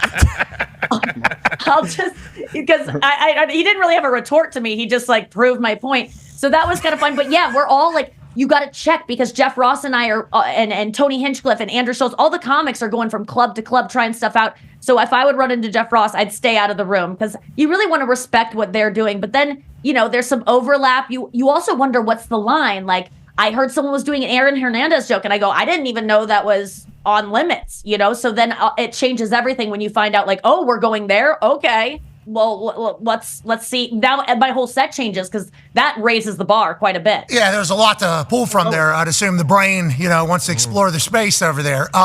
Let's talk about what was potentially off limits. I read a quote from your Howard Stern interview about how you and the comics kind of agreed, like, hey, we're not going to do any kid stuff because they didn't sign up for this. And then there was that moment with Jeff Ross and Tom at the beginning. I assume you've already had to talk about this 10 times. I apologize for not hearing your answer. No. And I think Andrew Schultz said that they were told, like, hey, Robert Kraft stuff, really, the happy ending stuff, we're not really going to do that. Was that just like conversation among comics? Were you told about stuff you couldn't talk about? Like, what were the guidelines and when were you told them? Pat, it's really interesting because there are no guidelines. So you have an interview with the producers beforehand, and I go, okay, what can we make fun of? Because to me, the only thing I knew about Tom Brady was that kiss. Like, as someone who didn't get into football, as I said in the roast until Taylor Swift said it was okay, I'm kind of like new to this world. So I knew about him kissing his son. That was like the funniest thing to me. And that's just such a place that I went to. I wrote so many jokes about it. And then we all were like, you know what? Actually, it's not really good to go there. I don't think it's not fair to the kid. So we pulled that. But it was honestly like, hey, we've kind of agreed to not do that, but it is live and you're just going to have to feel it out and do whatever you want to do. So I think in that moment, I think we did also, I think I caught wind. It was never set in stone. There was never an email. There was never like a mandate of don't talk about Robert Kraft and the massages. But it was just a vibe of like Robert Kraft is kind of like having Tom's dad there. And it's just not the person you want to go after. And to me, I go, I'm not going to go after that because I feel like if it's open at all, the jokes are going to be done to death about happy endings, about just like having a good arm, like just like anything that could be done about it. So I was surprised when Jeff went there because Jeff is the most careful to not like hurt anyone's feelings, and I think Tom really was like, hey man, no. And then Jeff was like, oh, I almost forgot not to go there. I think it's just compulsive for Jeff to go there. So that was a real moment. There were so many real moments. Like I was just rewatching it. How great were Gronk and Edelman and Drew Bledsoe? People don't realize, yes, of course the comedians are going to crush on this, but these guys are not going out to the clubs every night to try it out. This is really, they maybe do one rehearsal. They are so nervous. They've never done this before. They killed. Like just watching Gronk's and how his moments of like, hey coach, and then going like, wait, and then Bill Belichick gives him the whistle and he goes, actually, I'm going to tell that one again. Like he had and then being proud of himself for being like, I actually wrote that one. Like watching it so proud because I know how hard this is for someone who's never done it before, and they absolutely killed. Were you impressed as I was? I was so nervous. Whenever I got like uncomfortable. Just as somebody who, I have a lot of football friends who are funny, who are funny people and would be considered great personalities. Walking up to a podium in front of an entire arena with like delivery and everything, I got like I was very uncomfortable as they walked. Julian killed it. I thought Drew Bledsoe obviously started tonight. And Gronk, I mean, he was getting crushed by everybody. And for him to walk up there, I'm creative. Even though everybody thinks I'm some big dumb dipshit. Like you could tell that was in the moment. He was like, fuck everybody. Like I can't believe this. It was really cool. Hey, you're you're Gronk saying, even me know that no money or whatever. You know that not real money. Yeah. Thank you. Yeah. It was so fun. Yeah, that's like it's all about the delivery and those guys. I really am just like I was emotional watching it because I know the level of difficulty. And I talked to Gronk beforehand. I met him for the first time in my dressing room, and he seemed so calm, and I was not calm. And I go, why? What is this? I go, are you nervous at all? He goes, no, I'm freaked out. Like I am so nervous. I'm shaking. I feel like it's the Super Bowl. Like it feels like that kind of energy to me. And so it was so nice to see him just get up there and kill it because I do know that everyone was so nervous. It was live. And some of these jokes, like if they don't go, we saw it happen. You stick to a premise and you really commit and it doesn't go well. She's talking about Dun King. Yeah. You're talking about the Dun King. Yeah. We know who you're talking about. Uh-huh. Yeah, we all were there. Yeah, we don't need to. Yeah, we all. Yeah. I mean, but that could have happened to any of us, Like it was just a matter of being very lucky. And Nikki, I don't know much about you. I don't think that would have happened to you. Go ahead, AJ. Nikki, I'm curious your expectations coming into this thing. Like when you first heard that you were going to do it, and you heard what the dais was, and there's going to be these football players. Like this is I thought, hey, this could be really bad if it's live. We don't know. Like this is not their natural environment. Did you think that they would do as well as they did? And like in the moment, did you know, hey, this is something special? This is going to be really, really good. Well, I knew these guys were charismatic. I knew that they, what I knew about some of them, I knew that they could pull it off. But they also, you guys that have played at this level, you just know how to prepare and you know how to kill it and you know how to work hard. And that's what this really takes. So the guys that worked hard on this. The guys that did well are the ones that took it seriously and worked the hardest. Brady, Gronk, Bledsoe, Edelman, and then all the comics that killed. It's about the hard work. So I think that athletes really, I wasn't nervous about that. And I've done so many of these roasts where you go, Martha Stewart's doing this roast. Like, how is she going to deliver a joke? And then she has the best set. I mean, these people, I'm always shocked at how much better of comedians normal people, not normal, but, non-comedians can be. So, but I think this was next level. And I think this sets a precedent for the next roast. Let's keep having athletes in because they can perform at this level. And it's really just a different place to see them in. And, unlike actors or personalities or celebrity chefs, athletes have this kind of dark, dirty sense of humor already from locker rooms. Yeah. Yes, exactly. And so it's already embedded in them. And man, was it unleashed! It was so cool to see it just come full throttle out. It was they were perfect for this. So I think this is the precedent. Now these are going to be the greatest roasts of all time. The GROATs. It's going to be athletes now, and it should be because this is a competitive endeavor for comedians, which there is no other competitive there's no other comedian competition out there. We all perform on the road on our own. We're not comparing each other, but this is the only time I've ever done anything and afterwards they're like, there's a winner of the night, there's an MVP. I've never done anything like that, and it's because of the nature of and who was there. It made it feel athletic. It was the coolest thing I've ever done. I love that. I love to hear that, and I can't wait for the next one. I hope you are on it. You need to do one. Yep, that's a no for me. Amazing. No. There's a lot of us. You wouldn't do one? I watch other people for sure. That's all not right. I respect it. I respect it, but you would kill it. You would kill it. Oh, I would get murdered up there. Yeah, and you would, but you'd have fun with it, and your set would be incredible because you know what you're doing and you have comedic instincts. I really think if they ask, you should do it. Okay. But, well, thank you, Nikki. Thank you for that. But I do appreciate. Because I wrote jokes about you already. So yeah, well, I'm sure. And we just heard 30 extra. These 30 got cut. Didn't make it. They were killing whenever I was walking, club to club, but just couldn't make it because of time or whatever. Congratulations to athlete that has worked his entire life, okay, or her entire life to get to the top of their sport. Countless sacrifices. So much. You did it. Way to go. Way to go. Thank you so much. Thank you for having me. No, Nikki. Now, you have to sit up here and let the most talented fucking brains on earth compete of who can fucking ruin you harder. Like that's what the growth. Oh, right. That's what the growth is. You know, it's like, hey, congrats, Michael Jordan. Yeah. Bingo. Okay. Can't wait to see you up Come on. there. Yeah. Serena Williams. Serena Williams. Tiger Woods. Can't wait to see you. Jesus. Let's do it. Do you think they'll be down to do this? Like, what's your guys' perception of it? Because I don't really know what to make of, like, how Tom responded, how he's coming out looking in this. Do you think other goats will sign up for this? So, Nikki, here's the thing. Like, Tom, one of his traits that he's been known for being good is he could take hard coaching. Okay, like Bill Belichick was able to coach him tough. He was able to yell at him even whenever he was already considered the GOAT. Like that was a part of the Tom Brady lore. In New England, you can get coached hard. Why? Because Tom Brady's getting chewed out on a Monday, even in his 17th year or whatever it is. So Tom has like naturally, I think, he's primed for it. Yes. I don't think everybody else is like that. Bill wouldn't even throw him any love during the like he was still just withholding. It was insane. So so you don't think Tiger would be down for this? No. Wow. I mean, for the good of society, I hope. I hope you guys get a shot. I hope you guys get an opportunity. Not only like the red on Sunday and then everything. I mean, just the amount of obviously everything, but like these brains. Oh my God. A month she had on top. A month worth. A lot of time. Nobody signed up for that shit, Nikki. Yeah. I don't know if anybody. But with that being said, it was a huge night for I think society. Tone has a question for you, Nikki. Yeah, Nikki, you were talking about when you heard Aaron Hernandez, you're like, oh, we can go there, and then what you said about Julian. Do you think, and it feels like we are, and it felt like the roast maybe helped with this, that we are past cancel culture and we could get back to what comedy is supposed to be?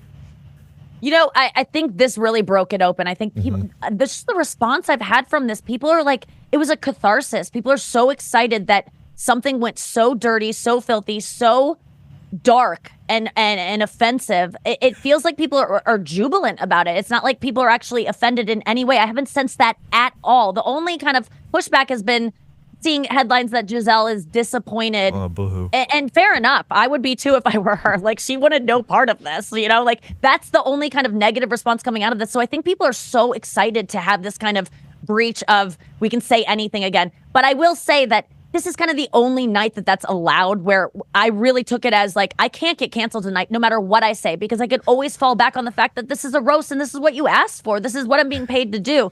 And I don't know that is, it definitely would help the conversation, but I think this is truly the one special place where you really can say anything. The only place. Well, people are laughing though, which is good. Even in the arena, there was big pops for a lot of things that I think a lot of us who live on the internet and see how things go, get a little bit of fear, like, wait a minute. So there is no line between humor and hate in some things because we have to be able to keep laughing and pointing at things. And I think if everybody's getting targeted, that's better for society as well. And if you're telling the truth, it's you have that defense. Like most of the jokes that really hit were just the things that we all think that that aren't being said.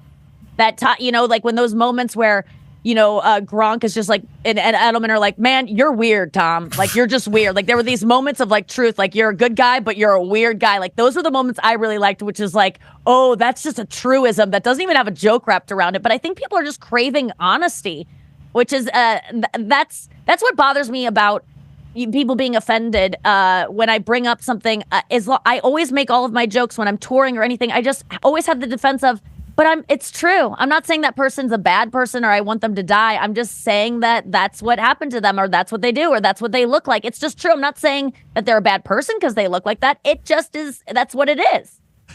On that note, look like a microwave Ken doll. That's it. That's it, man. Jeez. On that note, here is a clip from your special called Someday You'll Die, which debuts this Saturday. This is just the truth, huh? Go ahead, run it, please. I think it's just, I look at being a mom and I think it's too hard to be a mom for me. I Actually, no. It's not hard to be a mom. It's hard to be a good mom. It's easy to be a bad mom. That's so easy. But to be a good mom is hard. To be a bad mom, that's as easy as being a great dad. That's what that Jeez! You know, I just celebrated my daughter's first birthday, and you're 100% right. My wife is the ass kicker in this situation. But that's true. I'm not even mad about it. It's just true. Like, that's not something where I'm like, men, step it up, dads, and do as much as we do. Like, there are sometimes that men do step up and they do as much as a mom would because their wife is dead or something. But generally, it's just not required of you, and that's okay. That's just the way it is. But I'm glad you acknowledge that. I would be a dad too. Like, me and my male comic friends are always talking about, like, you know, do we focus on a career? Do we make a family? And my male comic friends will be like, I think I want to be a dad. I think I really, like, it's some hard decision. I go, oh, really? Like, I want to be a dad too. Yeah. It's so easy. You get so much, there's like, TikToks of a dad braiding his kid's hair and it has 70 million views. He's on Good Morning America the next day. And they're like, now tell us, John, what compelled you to do the bare minimum? And it's just the littlest thing, and you guys get a lot of credit. It is just the way it is. I'm not mad about it, but it is true. Very. And with that being said, hey, Mother's Day Sunday. Yeah, right. Happy Mother's Day. That's right. Mother's Day's on Sunday. That's the title of today's show, because let's remember, we got a couple days here now. Yep. Let's do great dad stuff. That's right. Let's not do the bare minimum. Let's do just above it. Okay, let's go ahead and celebrate the hell out of it. Ty's got a question for you, Nikki. Yeah, Nikki, obviously you crushed the roast, and I've only seen clips from Fuckboy Island. I know Fuck Girl Island comes out, and I don't know like how that process goes, but is it difficult? Because I know you're hosting it, but you're technically not like the star. It's kind of the characters that are on there. Is it difficult not treating that like the roast, where it's like, hey, I could go up here and basically just turn this into a set and eviscerate each one of these douchebags? Like, do they tell you like you can't do that? Like, how does that experience go, and have you enjoyed that? A great question, because that's obviously what you want to do with these guys who sign up for a reality show called F-Boy Island. Like, you just want to make fun of them, but they take themselves so seriously. And in the first season, I did go out and I roasted them all so hard, and it really created a divide between us for the rest of the season. They were defensive the rest of the time, and you're bombing. Like, you're roasting them to them. There's not an audience. I'm just like at a pool being like, welcome to the show, guys. And then just saying like, where do you guys get your jewelry? GNC? I didn't know they sold it there. Like, I'm roasting them, and they're just kind of confused. So it got to the point where I start now the seasons and I develop a rapport with the guys, and I go, listen, this is kind of my vibe. I'm going to make fun of you. The more you laugh at yourselves with it, the better it's going to go. But at this point in the show, like, most of my roasting gets cut out because they have to have like, extended scenes of them making out. It's not a comedy show. It's like mostly a reality show now. But I do get digs in here and there, and it's so satisfying. Okay, and so most of the time they don't even see it when it's over their heads.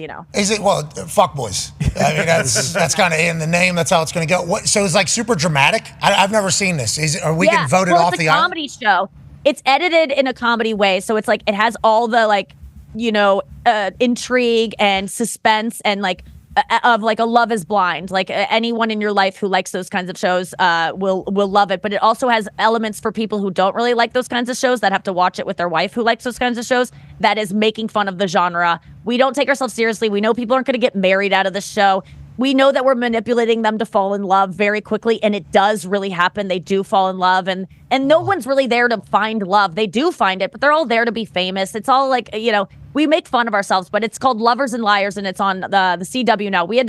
It's F-Boy Island was an HBO, then it moved to the CW, and they had to change the name because we're having trouble selling advertising. So they changed it to Lovers and Liars, but essentially the show is a bunch of F-boys and F-girls. You gotta get dude wipes. You gotta get dude wipes on board. SeatGeek. You gotta get SeatGeek on board. Hey, there's a couple companies that'd be like, we are Fuckboy Island. Right? That is, it's 2024. Yeah. Fuckboy, Lovers and Liars. I feel like that too. Yeah. Lovers and Liars, CW. Yes. And it's on right now. It's like in the middle of the season, and it's insane because this time we have 3 guys looking for love, and it's like 24 women who are lying to these guys and who are just, slutty girls in the best way that are pretending to like these guys and tricking them, and they're really good at it, and it's awesome to watch. Hold the phone! Full circle. Is that Ben Polisi? Yes, it is. He's a comedian. From Indiana. How do you know him? He's from Indianapolis. He is from Indianapolis. Yeah. He is very attractive. Very jacked. He's awesome. He's one of our for love, and like he's gonna get screwed over. He's hilarious too. I mean, these guys, it's such a funny show. It really is. I wish more people watched it, because if you like these kinds of reality shows, I don't think a lot of people are watching it because they can't find it because it's on the CW. But like, it is a fantastic show, and if you do go find it, you will see that it is as good as any of these Love Is Blinds or 90 Day Fiancés you're watching. Ben Pelici's a real talent. He's a real talent. I am pumped to hear that he is on Benedict Pelizzi, yes. He was an intern here. Yeah, he's hilarious. a month. Such a great guy. Yeah, I'm so glad you like him. Who are these two? These two are just as funny as Ben, or they do like super cool stuff? Yeah, those are guys that were on F-Boy Island. They used to be F-Boys, and then they like fell in love on the show, and so then they were like, wait a second, I do want love. So we brought them back for F-Girl Island to find love, and now to have their hearts get trampled all over. We have a guy. His name's Mitt. How do we? Oh, yes. Yeah. That guy looks like Mitt What's he right wearing there. today? Hey, can we do an audition for a fuckboy here? Sorry, a lover? Yeah. Exactly. Yeah, sorry, not a fuckboy. Mitt, will you please come out here? Come on, Mitt. Mitt. What's going on with you? Is he in there? He's not. You got to get him on He's the not show. in there. Where's he? Where is he? Where the hell is? Where the hell is me? He might be in a. No. Just being a fuck boy. Ending the same. No, text. Come on, Mitt, hey, Mitt, Mitt, let's please, go. Mitt, come on, please. Need Come to on see out. the fit to get the full fuckboy feel. Oh, look at Do a this quick, guy. do a quick five. No, you gotta come out the door. Mitt, come on. He's not very. Pretty prolific. He's not very with the smart. ladies. Look at Mitt. Oh, he's good. Oh yeah, Yeah. This is a fuck boy. I mean, a lover. Look at you. Yeah. Yeah, I don't trust him. Bing. He's perfect. Yep. But he's Great also driver. mysterious. He seems like he doesn't care. That's attractive. He seems like, That's accurate. I'm into it. Yeah. It's Yeah. perfect. He's a That's what fucking girls worker, like. though. He is. Do you guys? Look at him. He's not even looking for the spotlight, but he kind of wants it, but he's too cool for it. Yeah, he's perfect for it. Well said. Yeah. Well said. Wow. That is a great personality profile Yeah. that you just gave from one look at a guy. Tie Yeah. him up. Yeah. All right. I'll see you next season. We're trying to figure out whether we put him on Amazing Race with Talk, or maybe the artist formerly known as Fuckboy Island. Yeah. He's destined for this. He's destined for the television screen. Truly. I'll get him in. Okay, we appreciate that, Nikki. We need that. Go ahead, AJ. Nick, do you ever get offended on doing these roasts, like with what people come at you? I know you go at everybody else, but do you ever get like legit upset? Yeah, dude. It's hard. Like, that's why Brady didn't go to the after party. Like, he was out of there because I think he probably had something to do. Breaking! He's a busy guy, but yeah, he didn't go. Like, His he own was after he party. was on his way out. Right, I ran into him in the hallway. And just said, hey, thanks for having me again. We didn't meet him before the show. I only met him after I got done with my set and gave him a hug and said thank you after telling him his, horrible things about himself. But then afterwards, I ran into him in the hall. You complimented him. You said you would shoot I was your like, boyfriend. thank you so much. Thanks for having me. And really quickly, he just goes, you did a great job. Good luck with everything, which is pretty much saying, like, I'll never see you again and don't even try to contact me. Have a good life. But it was nice. It was nice enough. But he was out of there because I know what it's like. You go into these and you go, they're not going to really offend me. I kind of know everything that's fair game for them to say about me. But I'm on the other side of it and also studying these people and thinking, what's the worst way I can hurt them? And I don't think he thought we were going to say things about like him losing his family, I think, is the one that I think he did not predict. And the truth is, he didn't lose his family. He's a great father. That was obviously hyperbole. He lost his wife. Yeah, but we know what you mean by great father. Yeah, okay, we know. Yeah. Well, I do believe he is. And so I feel like he was a little pissed off about that. But he literally could have had somewhere to go. But I will say that afterwards, yes, it does stay with you. You are kind of, in the moment you laugh and it doesn't sink in because you're just, you're on camera and you just got to look like I'm going with it. But later on, when you close your eyes at night, those kind of jokes circle back around and you make an appointment with your injection person to fix the things in your face that made you look like a horse or whatever they called you. There will be things that I do as a response to the jokes that were made as like, they're just jokes, but I'm like, they wouldn't get a laugh if there wasn't some truth to them. I know that myself. So, yes, I get deeply offended and saddened, but it's just, that's the thing you have to endure for this level of exposure and for this moment. Like, I had to put myself open to that. And I got let off easy. I felt I was excited. I didn't go too hard. Hey, thanks for your sacrifice. Yeah. Oh, yeah. Thank you so much. What a gift and a curse the talent of fucking murdering people is, because you can do it to other people, but then you also have to. It's like that slap fest. Yeah, exactly. It's like in that slap sport, where they have to stand there like, I'm a good fucking slapper. You slap somebody and then they still stand. It's like, oh no, now I have to get slapped by somebody who's a good slapper. Right. Yeah. Because I got done with my set and I was like, oh, I've worked on this harder than I've ever worked on anything in my life. It was just, you see me sigh when I sit down. I'm just like, oh, it's over. Like, it went as well as it could have gone. It went better than I've ever even run it. Like I landed the triple axel that I've never even landed at practice, kind of thing. Like that's how good it went in the level of difficulty. But then you sit and then you kind of recalibrate and you're like, now I can relax and enjoy the jokes. And then you get told I think Gronk said that Bill Belichick needs to date women his own age, like Nikki Glazer. And then that hits you and you go, God damn it. Like, oh, I'm like, and I didn't see that coming because I'm like, oh, 40. They're not going to call me like old. I look pretty good, but they do. And it worked. And I was like, no. So it's like, that's the part that hurts is when the crowd laughs, because you can make any joke all day. And if the crowd doesn't laugh, you go, oh, well, it's not true. But when they laugh, you're like, oh no, there must be truth to it. I assume there's dudes that worry about getting older or whatever. But like my wife, her birthday's coming up in a couple months. And the way she talks about it, I'm like, yo, this is much better than the alternative. Like, we're getting wiser. But don't you feel like you're getting wiser and better at your job too as we go? Here we go. This is a good thing. Yes.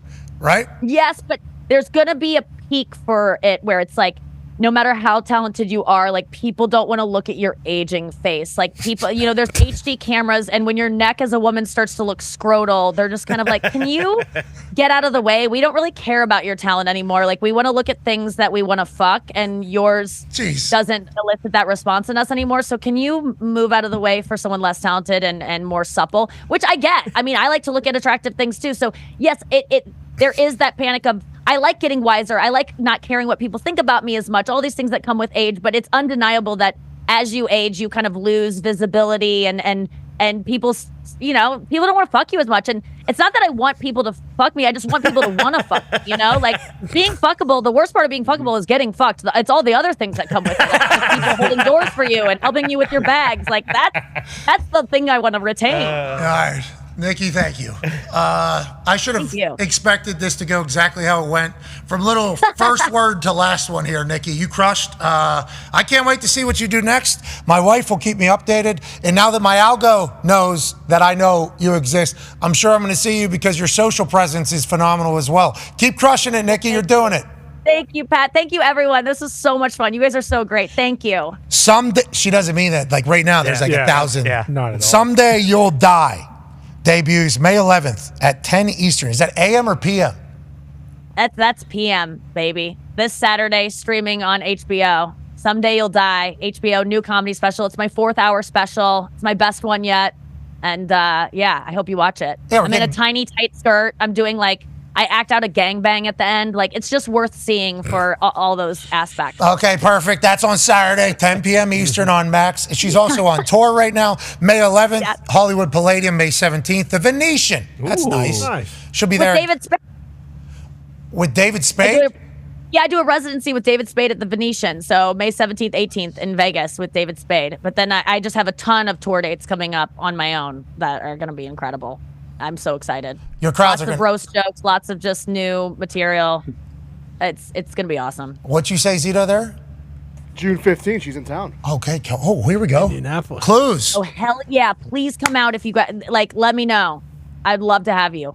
June 15th. I feel like we're here. Yeah, June 10th is the last day of the TST. Okay, so June 15th, we're here. Mm-hmm. Okay, good news. Oh, yeah. All right, can't wait to come laugh. Yeah, can't wait to hear you just fucking destroy people. Yeah, it's going to be great. You're a real weapon. We appreciate you for stopping by. I appreciate you for having me. Thank you so much. Are you going to stay in the football world now, right? I think you should. Hell yes. I will be at Chiefs opening day. That's my team. I'm picking it. I'm trying to get in Taylor's box or just adjacent. I'm in, baby. Like, if you're willing to have me, if everyone's embraced me, I'm like, this is my tribe. Like, I've always wanted to be accepted in some kind of sports world, and I finally feel like I've arrived, and I'm going to embrace it and like learn everything I can and become a true fan. I'm so excited. Hell yeah. Hey, welcome aboard. And the football community is the right one for you. From just what I've seen Thank you. in the last 5 days, feels like you're the right spot. Ladies and gentlemen, Nikki Glazer. You could see and sense owners of 31 teams hoping that Nikki Glazer was a fan of their team. Yeah. And then she said the Chiefs, and they go, again. Yep. Of course. Again. This is what Casey does. Again, not that obviously Taylor Swift is a multi-billionaire Sure. who sells out stadiums everywhere, but Nikki has a female demo that is obviously huge and for good reason. And the football community is like, hey, she was fucking funny. Yeah. There was a lot of that. Wasn't that kind of the reaction from the football folks? Yes, I think people that had no idea who she was like, man, who was that Nikki girl? She killed it. Because she walks up there, a lot of football meatheads go, oh, great. Okay. Here we go. Who's this? Here we go. Obviously, God do it. And then she gets 2 minutes in, like, wait a minute. Yeah. Wait a minute, what's going on here? Yeah, she'd be a Pats fan. It's like Magic Johnson whenever he saw Larry Bird for the first time. This fucking no. You're right. You're right. She's They got one. She is they got one. And then Sam Jacobs up from Boston. Yeah. Murders. It was like, what a night. They hit a home run. Oh, yes, they did. And then she was like, I hope these athletes will continue. They won't. Tom Brady is different. You know what I mean? Sounds like he was happy. I don't see Tiger, Jordan. I don't know. I mean, like maybe Wayno, like Wayne Gretzky, I think would be a good sport. I think he would. Him leaving, though. Brady leaving, I assume if any of those guys ask, and granted, like she said, he probably did have somewhere to go, but if he was kind of pissed about it, if Jordan or Tiger reach out, I wonder what his response would be. Well, they would watch it, and they'd be like, no way in hell am I doing this. Yeah. So they're going to have to figure out somebody who lives under such a rock that they didn't see the roast and didn't see the capabilities of some of the people up there and been like, that's who we need to get. But like, not all the GOATs, like MJ would be good because he's got some skeletons. Tiger's got some skeletons. He'd be good. But you also need some, like Wayno doesn't have any that I know of. The amount of Canada. Yeah, I can think of a couple things. Canada would just get fucking cooked, basically, for 2 hours or whatever it is. But Wayno would then be signing Canada up for that. Well, they'd kind of deserve it. Amen. Wayno's a Canadian legend no matter what happens, brother. Has McEnroe done one? See there. Do we consider him a GOAT? I feel like we kind of do, perhaps, in the tennis world. He moves the needle right, that pickleball tournament. Yep. Yeah. And he's a fiery guy, so him going would probably Tom Brady doing it is such an anomaly. Aaron would be good. Yeah. Aaron would be. Oh, man. Boy, that would be so. He would. Can you imagine once he finally got up after everybody went, he would have like a. Yeah, he would prepare. He would prepare. His hands on the podium. Okay, yeah, it's been fun. Yeah, I've not forgotten one word that has been said. Right. Yeah. Every single word that has been said tonight will be rebutted. Just would like to let that know. That'd be a lot to pull from. That would not be, like, honestly, I enjoy watching it. It's like I used to watch shit TV. You know, I used to watch the drama, Real Housewives, Pawn Stars. Yep. You know, I like watching that shit. I never want to be involved in that shit because there's that is a human up there. So when I'm hearing some of these things that are being said about, I'm like, God damn, that had to fuck it. And she talked about when you lay your head down, it's like, yeah, I laid my head down for a long time at night. And it's like, I do not want to be with my thoughts after the most talented shit talkers who have a month of time to research my every doing for my whole life. It's like, no fucking way do I want to be reminded of every piece of shit thing in my life. Like, no way do I want to do Like that. she said, too, like, it's live. Like, you just have to sit up there and eat it because if you react and get pissed and you're a act like little an bitch. asshole, then you're going to get killed even more. So it's like you have to act like everything's like, oh, no, you know, Brady just like lifting the glass up and then lifting the other glass. Like, yeah, I'm double fisting where inside he's probably was like- early. Yeah, exactly. Real Where early. inside he's probably like, I want to go fucking smack this motherfucker in the face so bad. But it's like you just have to sit there and let him shovel shit into your mouth for 3 hours. The amount of times Tom Brady thought to himself, the only reason why anybody's listening to you is because I'm here. Yeah. The amount of times he thought that. But then as he's thinking that, what the person's saying back is like, some of that shit was so beautiful. Like when she said everybody was working it, club to club, it's like Schultz just did Madison Square Garden back-to-back nights, and then he went right out there. She said that she would see him in a club working his roast. It's like, it looked like it because literally every line was a fucking home run. Bang. They knew that was going to be gigantic, huh? For sure. Yeah, that's awesome. Good for everybody involved. Yeah, I that's don't the know. bar, though. What's that? That's the bar. That's the bar, though. Now we went in with no expectations. maybe thinking, I don't know how this is going to go. True. But now they set the bar, so the next one's going to be tough to live up to that. I don't know how many they're going to happen. That's what I think. Yeah, you're you're right. right. Like finding another willing participant is going to of that magnitude, because you can get you could get any athlete to go up there and be like, okay, but that was part of the allure. Is like, hey, this is fucking Tom Brady they're roasting. Like you need to have a Tiger or a Jordan or something like that. Has to be the next. And are those guys gonna do it? Like I don't think so. Speaking of content that is happening with GOATs, Peyton Manning's Omaha Productions is about to release Full Court Press, which followed Caitlin Clark, Dawn Staley, Angel Reese, Juju maybe. I think, Cardoso. Cardoso. And then there was a guard from UCLA, too, a sophomore. That was followed behind the scenes this entire magical women's college basketball season. It had a premiere the other day in Indianapolis here. Caitlin Clark and a bunch of them walked the red carpet. We'll be talking to Peyton Manning tomorrow at 1 o'clock or 1:10, I believe, 1:10, about the release of that, what went into it. I believe it was directed and produced by all women. Oh, nice. I believe the entire thing. And we know this was happening during the season. Did we know that they were following that? No, we did not. I think we found out like 3/4 of the way through. Yes. Nice. Yeah, I don't think we knew at the beginning of the season. This is kind of like that quarterback thing where we didn't really know. This year, are they doing a quarterback? Do we remember? The receiver. The receiver one. Receivers one. Yeah. Okay. I think it's Amon-Ra. I know he's in it for sure. I thought Justin Jefferson was in it. Kittle's in it. Yeah, Kittle. Kitts. Yep. I wonder who else. That'll be good. Any behind the scenes shit I like. Yes. I just want to see the process, See the process. That's why Hard Knocks was beloved. It's like, what's the process to get to Sundays? So then whenever you get a chance to see it, we're kind of I know documentaries have been around for a long fucking time. And who's the guy that does the photo that he zooms in on, the effect? Ken Burns. Ken Burns. I understand documentaries have been awesome for a long time, but I feel like we're very much in a documentary era right now because a lot of people obviously want to see how the sausage is made, what's happening behind the scenes. I assume that this is going to be a phenomenal documentary of the women's college basketball season. And, who's in it? Well, the biggest story in women's college basketball history, seemingly. So, should be great. Shout out to Peyton Manning getting that done, and shout out to the all-female directed and produced content that we're going to get. And then the receivers one, it was announced who is on it. It is Devontae Adams, Justin Jefferson, George Kittle, Deebo Samuel, and Amon-Ra St. Brown. I believe this is Omaha as well. So Peyton, has really got a market cornered. And it's behind the scenes of the greats. And it's like, good on you, Omaha. Yeah. We appreciate all the access to everything. Can't wait to see that on Netflix coming soon. I believe there's a chance you hear our voice in that a couple. Really? I think we weren't quarterback, obviously. Oh, yeah, that's right. We're a quarterback. Just an internet show then. Mm-hmm. Not that we're just on the internet right now. Also true. Kind of. We're on TikTok right now. I think he's going to figure it out. Yeah, soon. I saw there was a... Any room? Any movement? TikTok is suing for longer time. A delay? No, for trying to make them sell, I believe is. So they're filing a grievance. Yeah, I don't know who they're suing. Slapping them with an injunction. The U.S. government. I don't know if that's who they're suing or. Good luck. Yeah, good luck. Yeah. Yeah, it does seem a little difficult at this stage of things to sue a government when some governments are getting even stronger.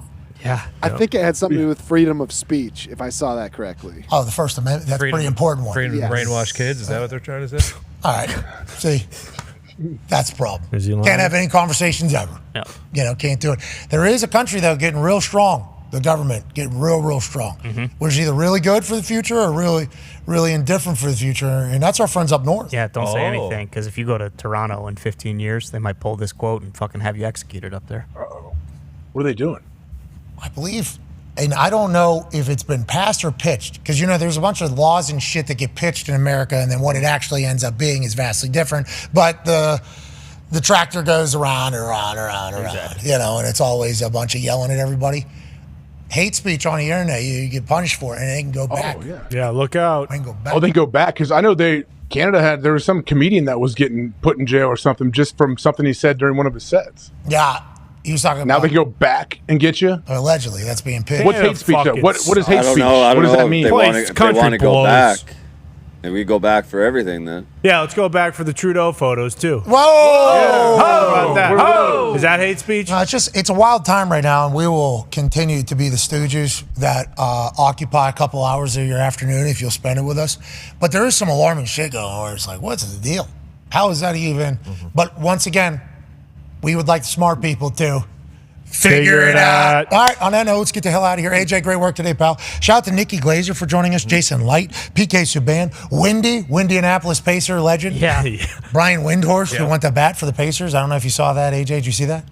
Oh, yeah, all in for them. He said 99% of the time the refs ain't deciding the game. The other night, game 1 in Madison Square Garden, Pacers almost steal one against the Knicks. That was in the 1%, brother. That was in the 1%. And he's right. Damn right. Small market teams got an opportunity, though, here in Indiana. Hell yeah. Caitlin Clark debut in Indiana preseason game tonight. Obviously, we gave Windy, if he goes, he has tickets. If he doesn't, we know a lot. Yeah. We know a lot about it. Next week, 1 week from today, regular season tips off for the Indiana Fever here in Indianapolis. This weekend, we got 2 Indiana Pacers playoffs games. It's a magical time. Let's continue to ride it. Tomorrow will be Feel Good Friday. It's going to be great. Hell yeah. Yeah, unbelievable. Tomorrow's going to be great. Peyton's coming on. Peyton Manning, Feel Good Friday. Yeah. 110.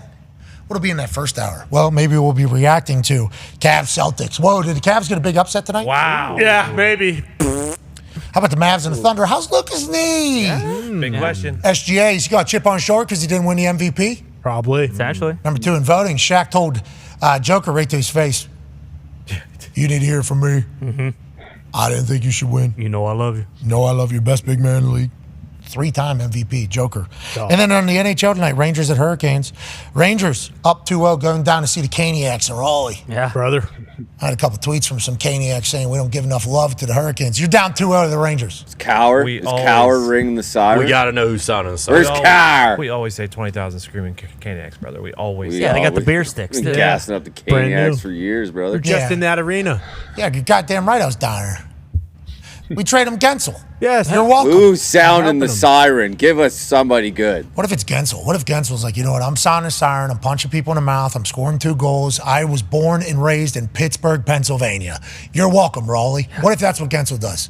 And every time I see Gensel do something, I have a sense of pride, even though we fucking traded his ass away and now he's the best player on their goddamn team. Yep. And we couldn't make the fucking playoffs. Should be Keekly tonight. Should be. Should be. Yeah. Right. Rip that fucking thing out. Maybe Matt Rule. Ooh. That'd be sweet. Oh, yeah. That'd be cool. Yeah. David Tepper.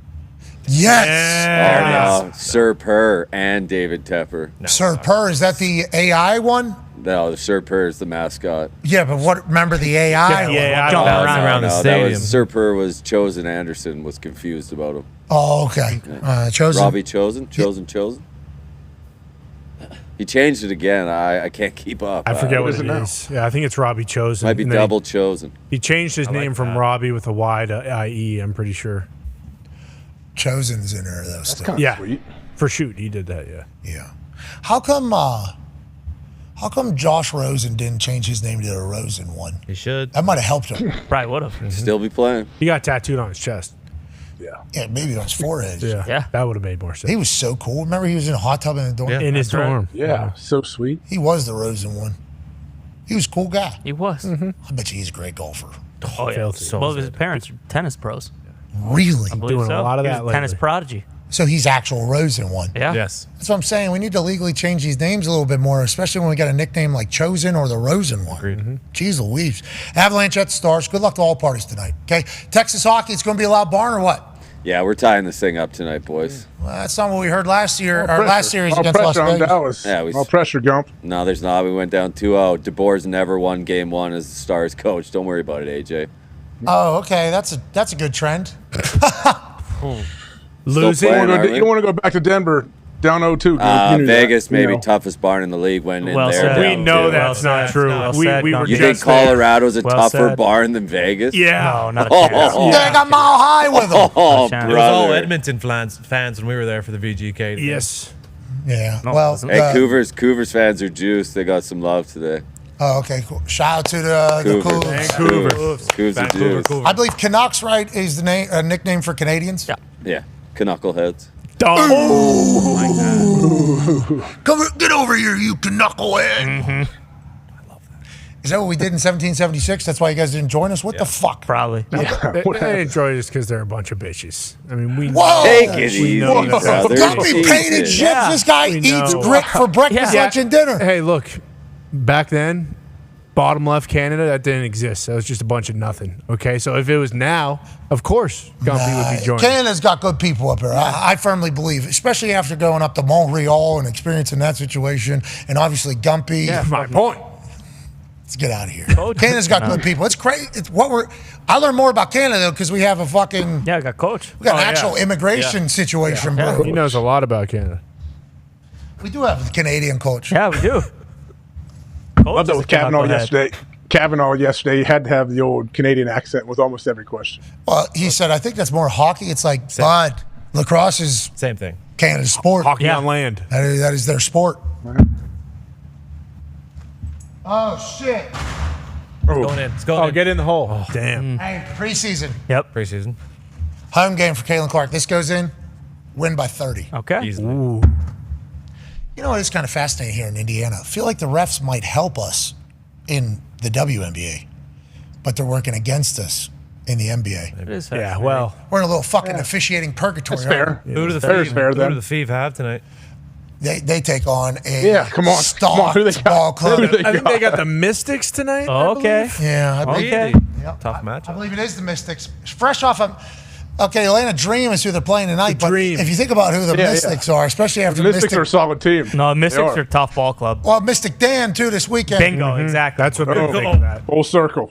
So the Atlanta squad loses by 30 tonight Okay. if this ball goes in. All right, close game. Yeah. It's going to be a close game. Okay. All right. It's going to be a close Good game. test. Well, Good test for the good girls. news Good is test. nothing's mattered more than that ball ever. Agreed. Wendy's going to be there. Yes. All right, we'll be back tomorrow. We appreciate you all so much. What a day. What a ridiculous show. Thank you for watching. I can't believe you do. If you get a chance, though, why don't you go ahead and tell somebody something nice? Why don't you go ahead and prepare for Mother's Day a little bit because it is an effort holiday. Why don't you go ahead and be a friend, tell a friend something nice that might change their life. We're in this thing together. Team on me. Team on three. 1, 2, 3. Team. Goodbye.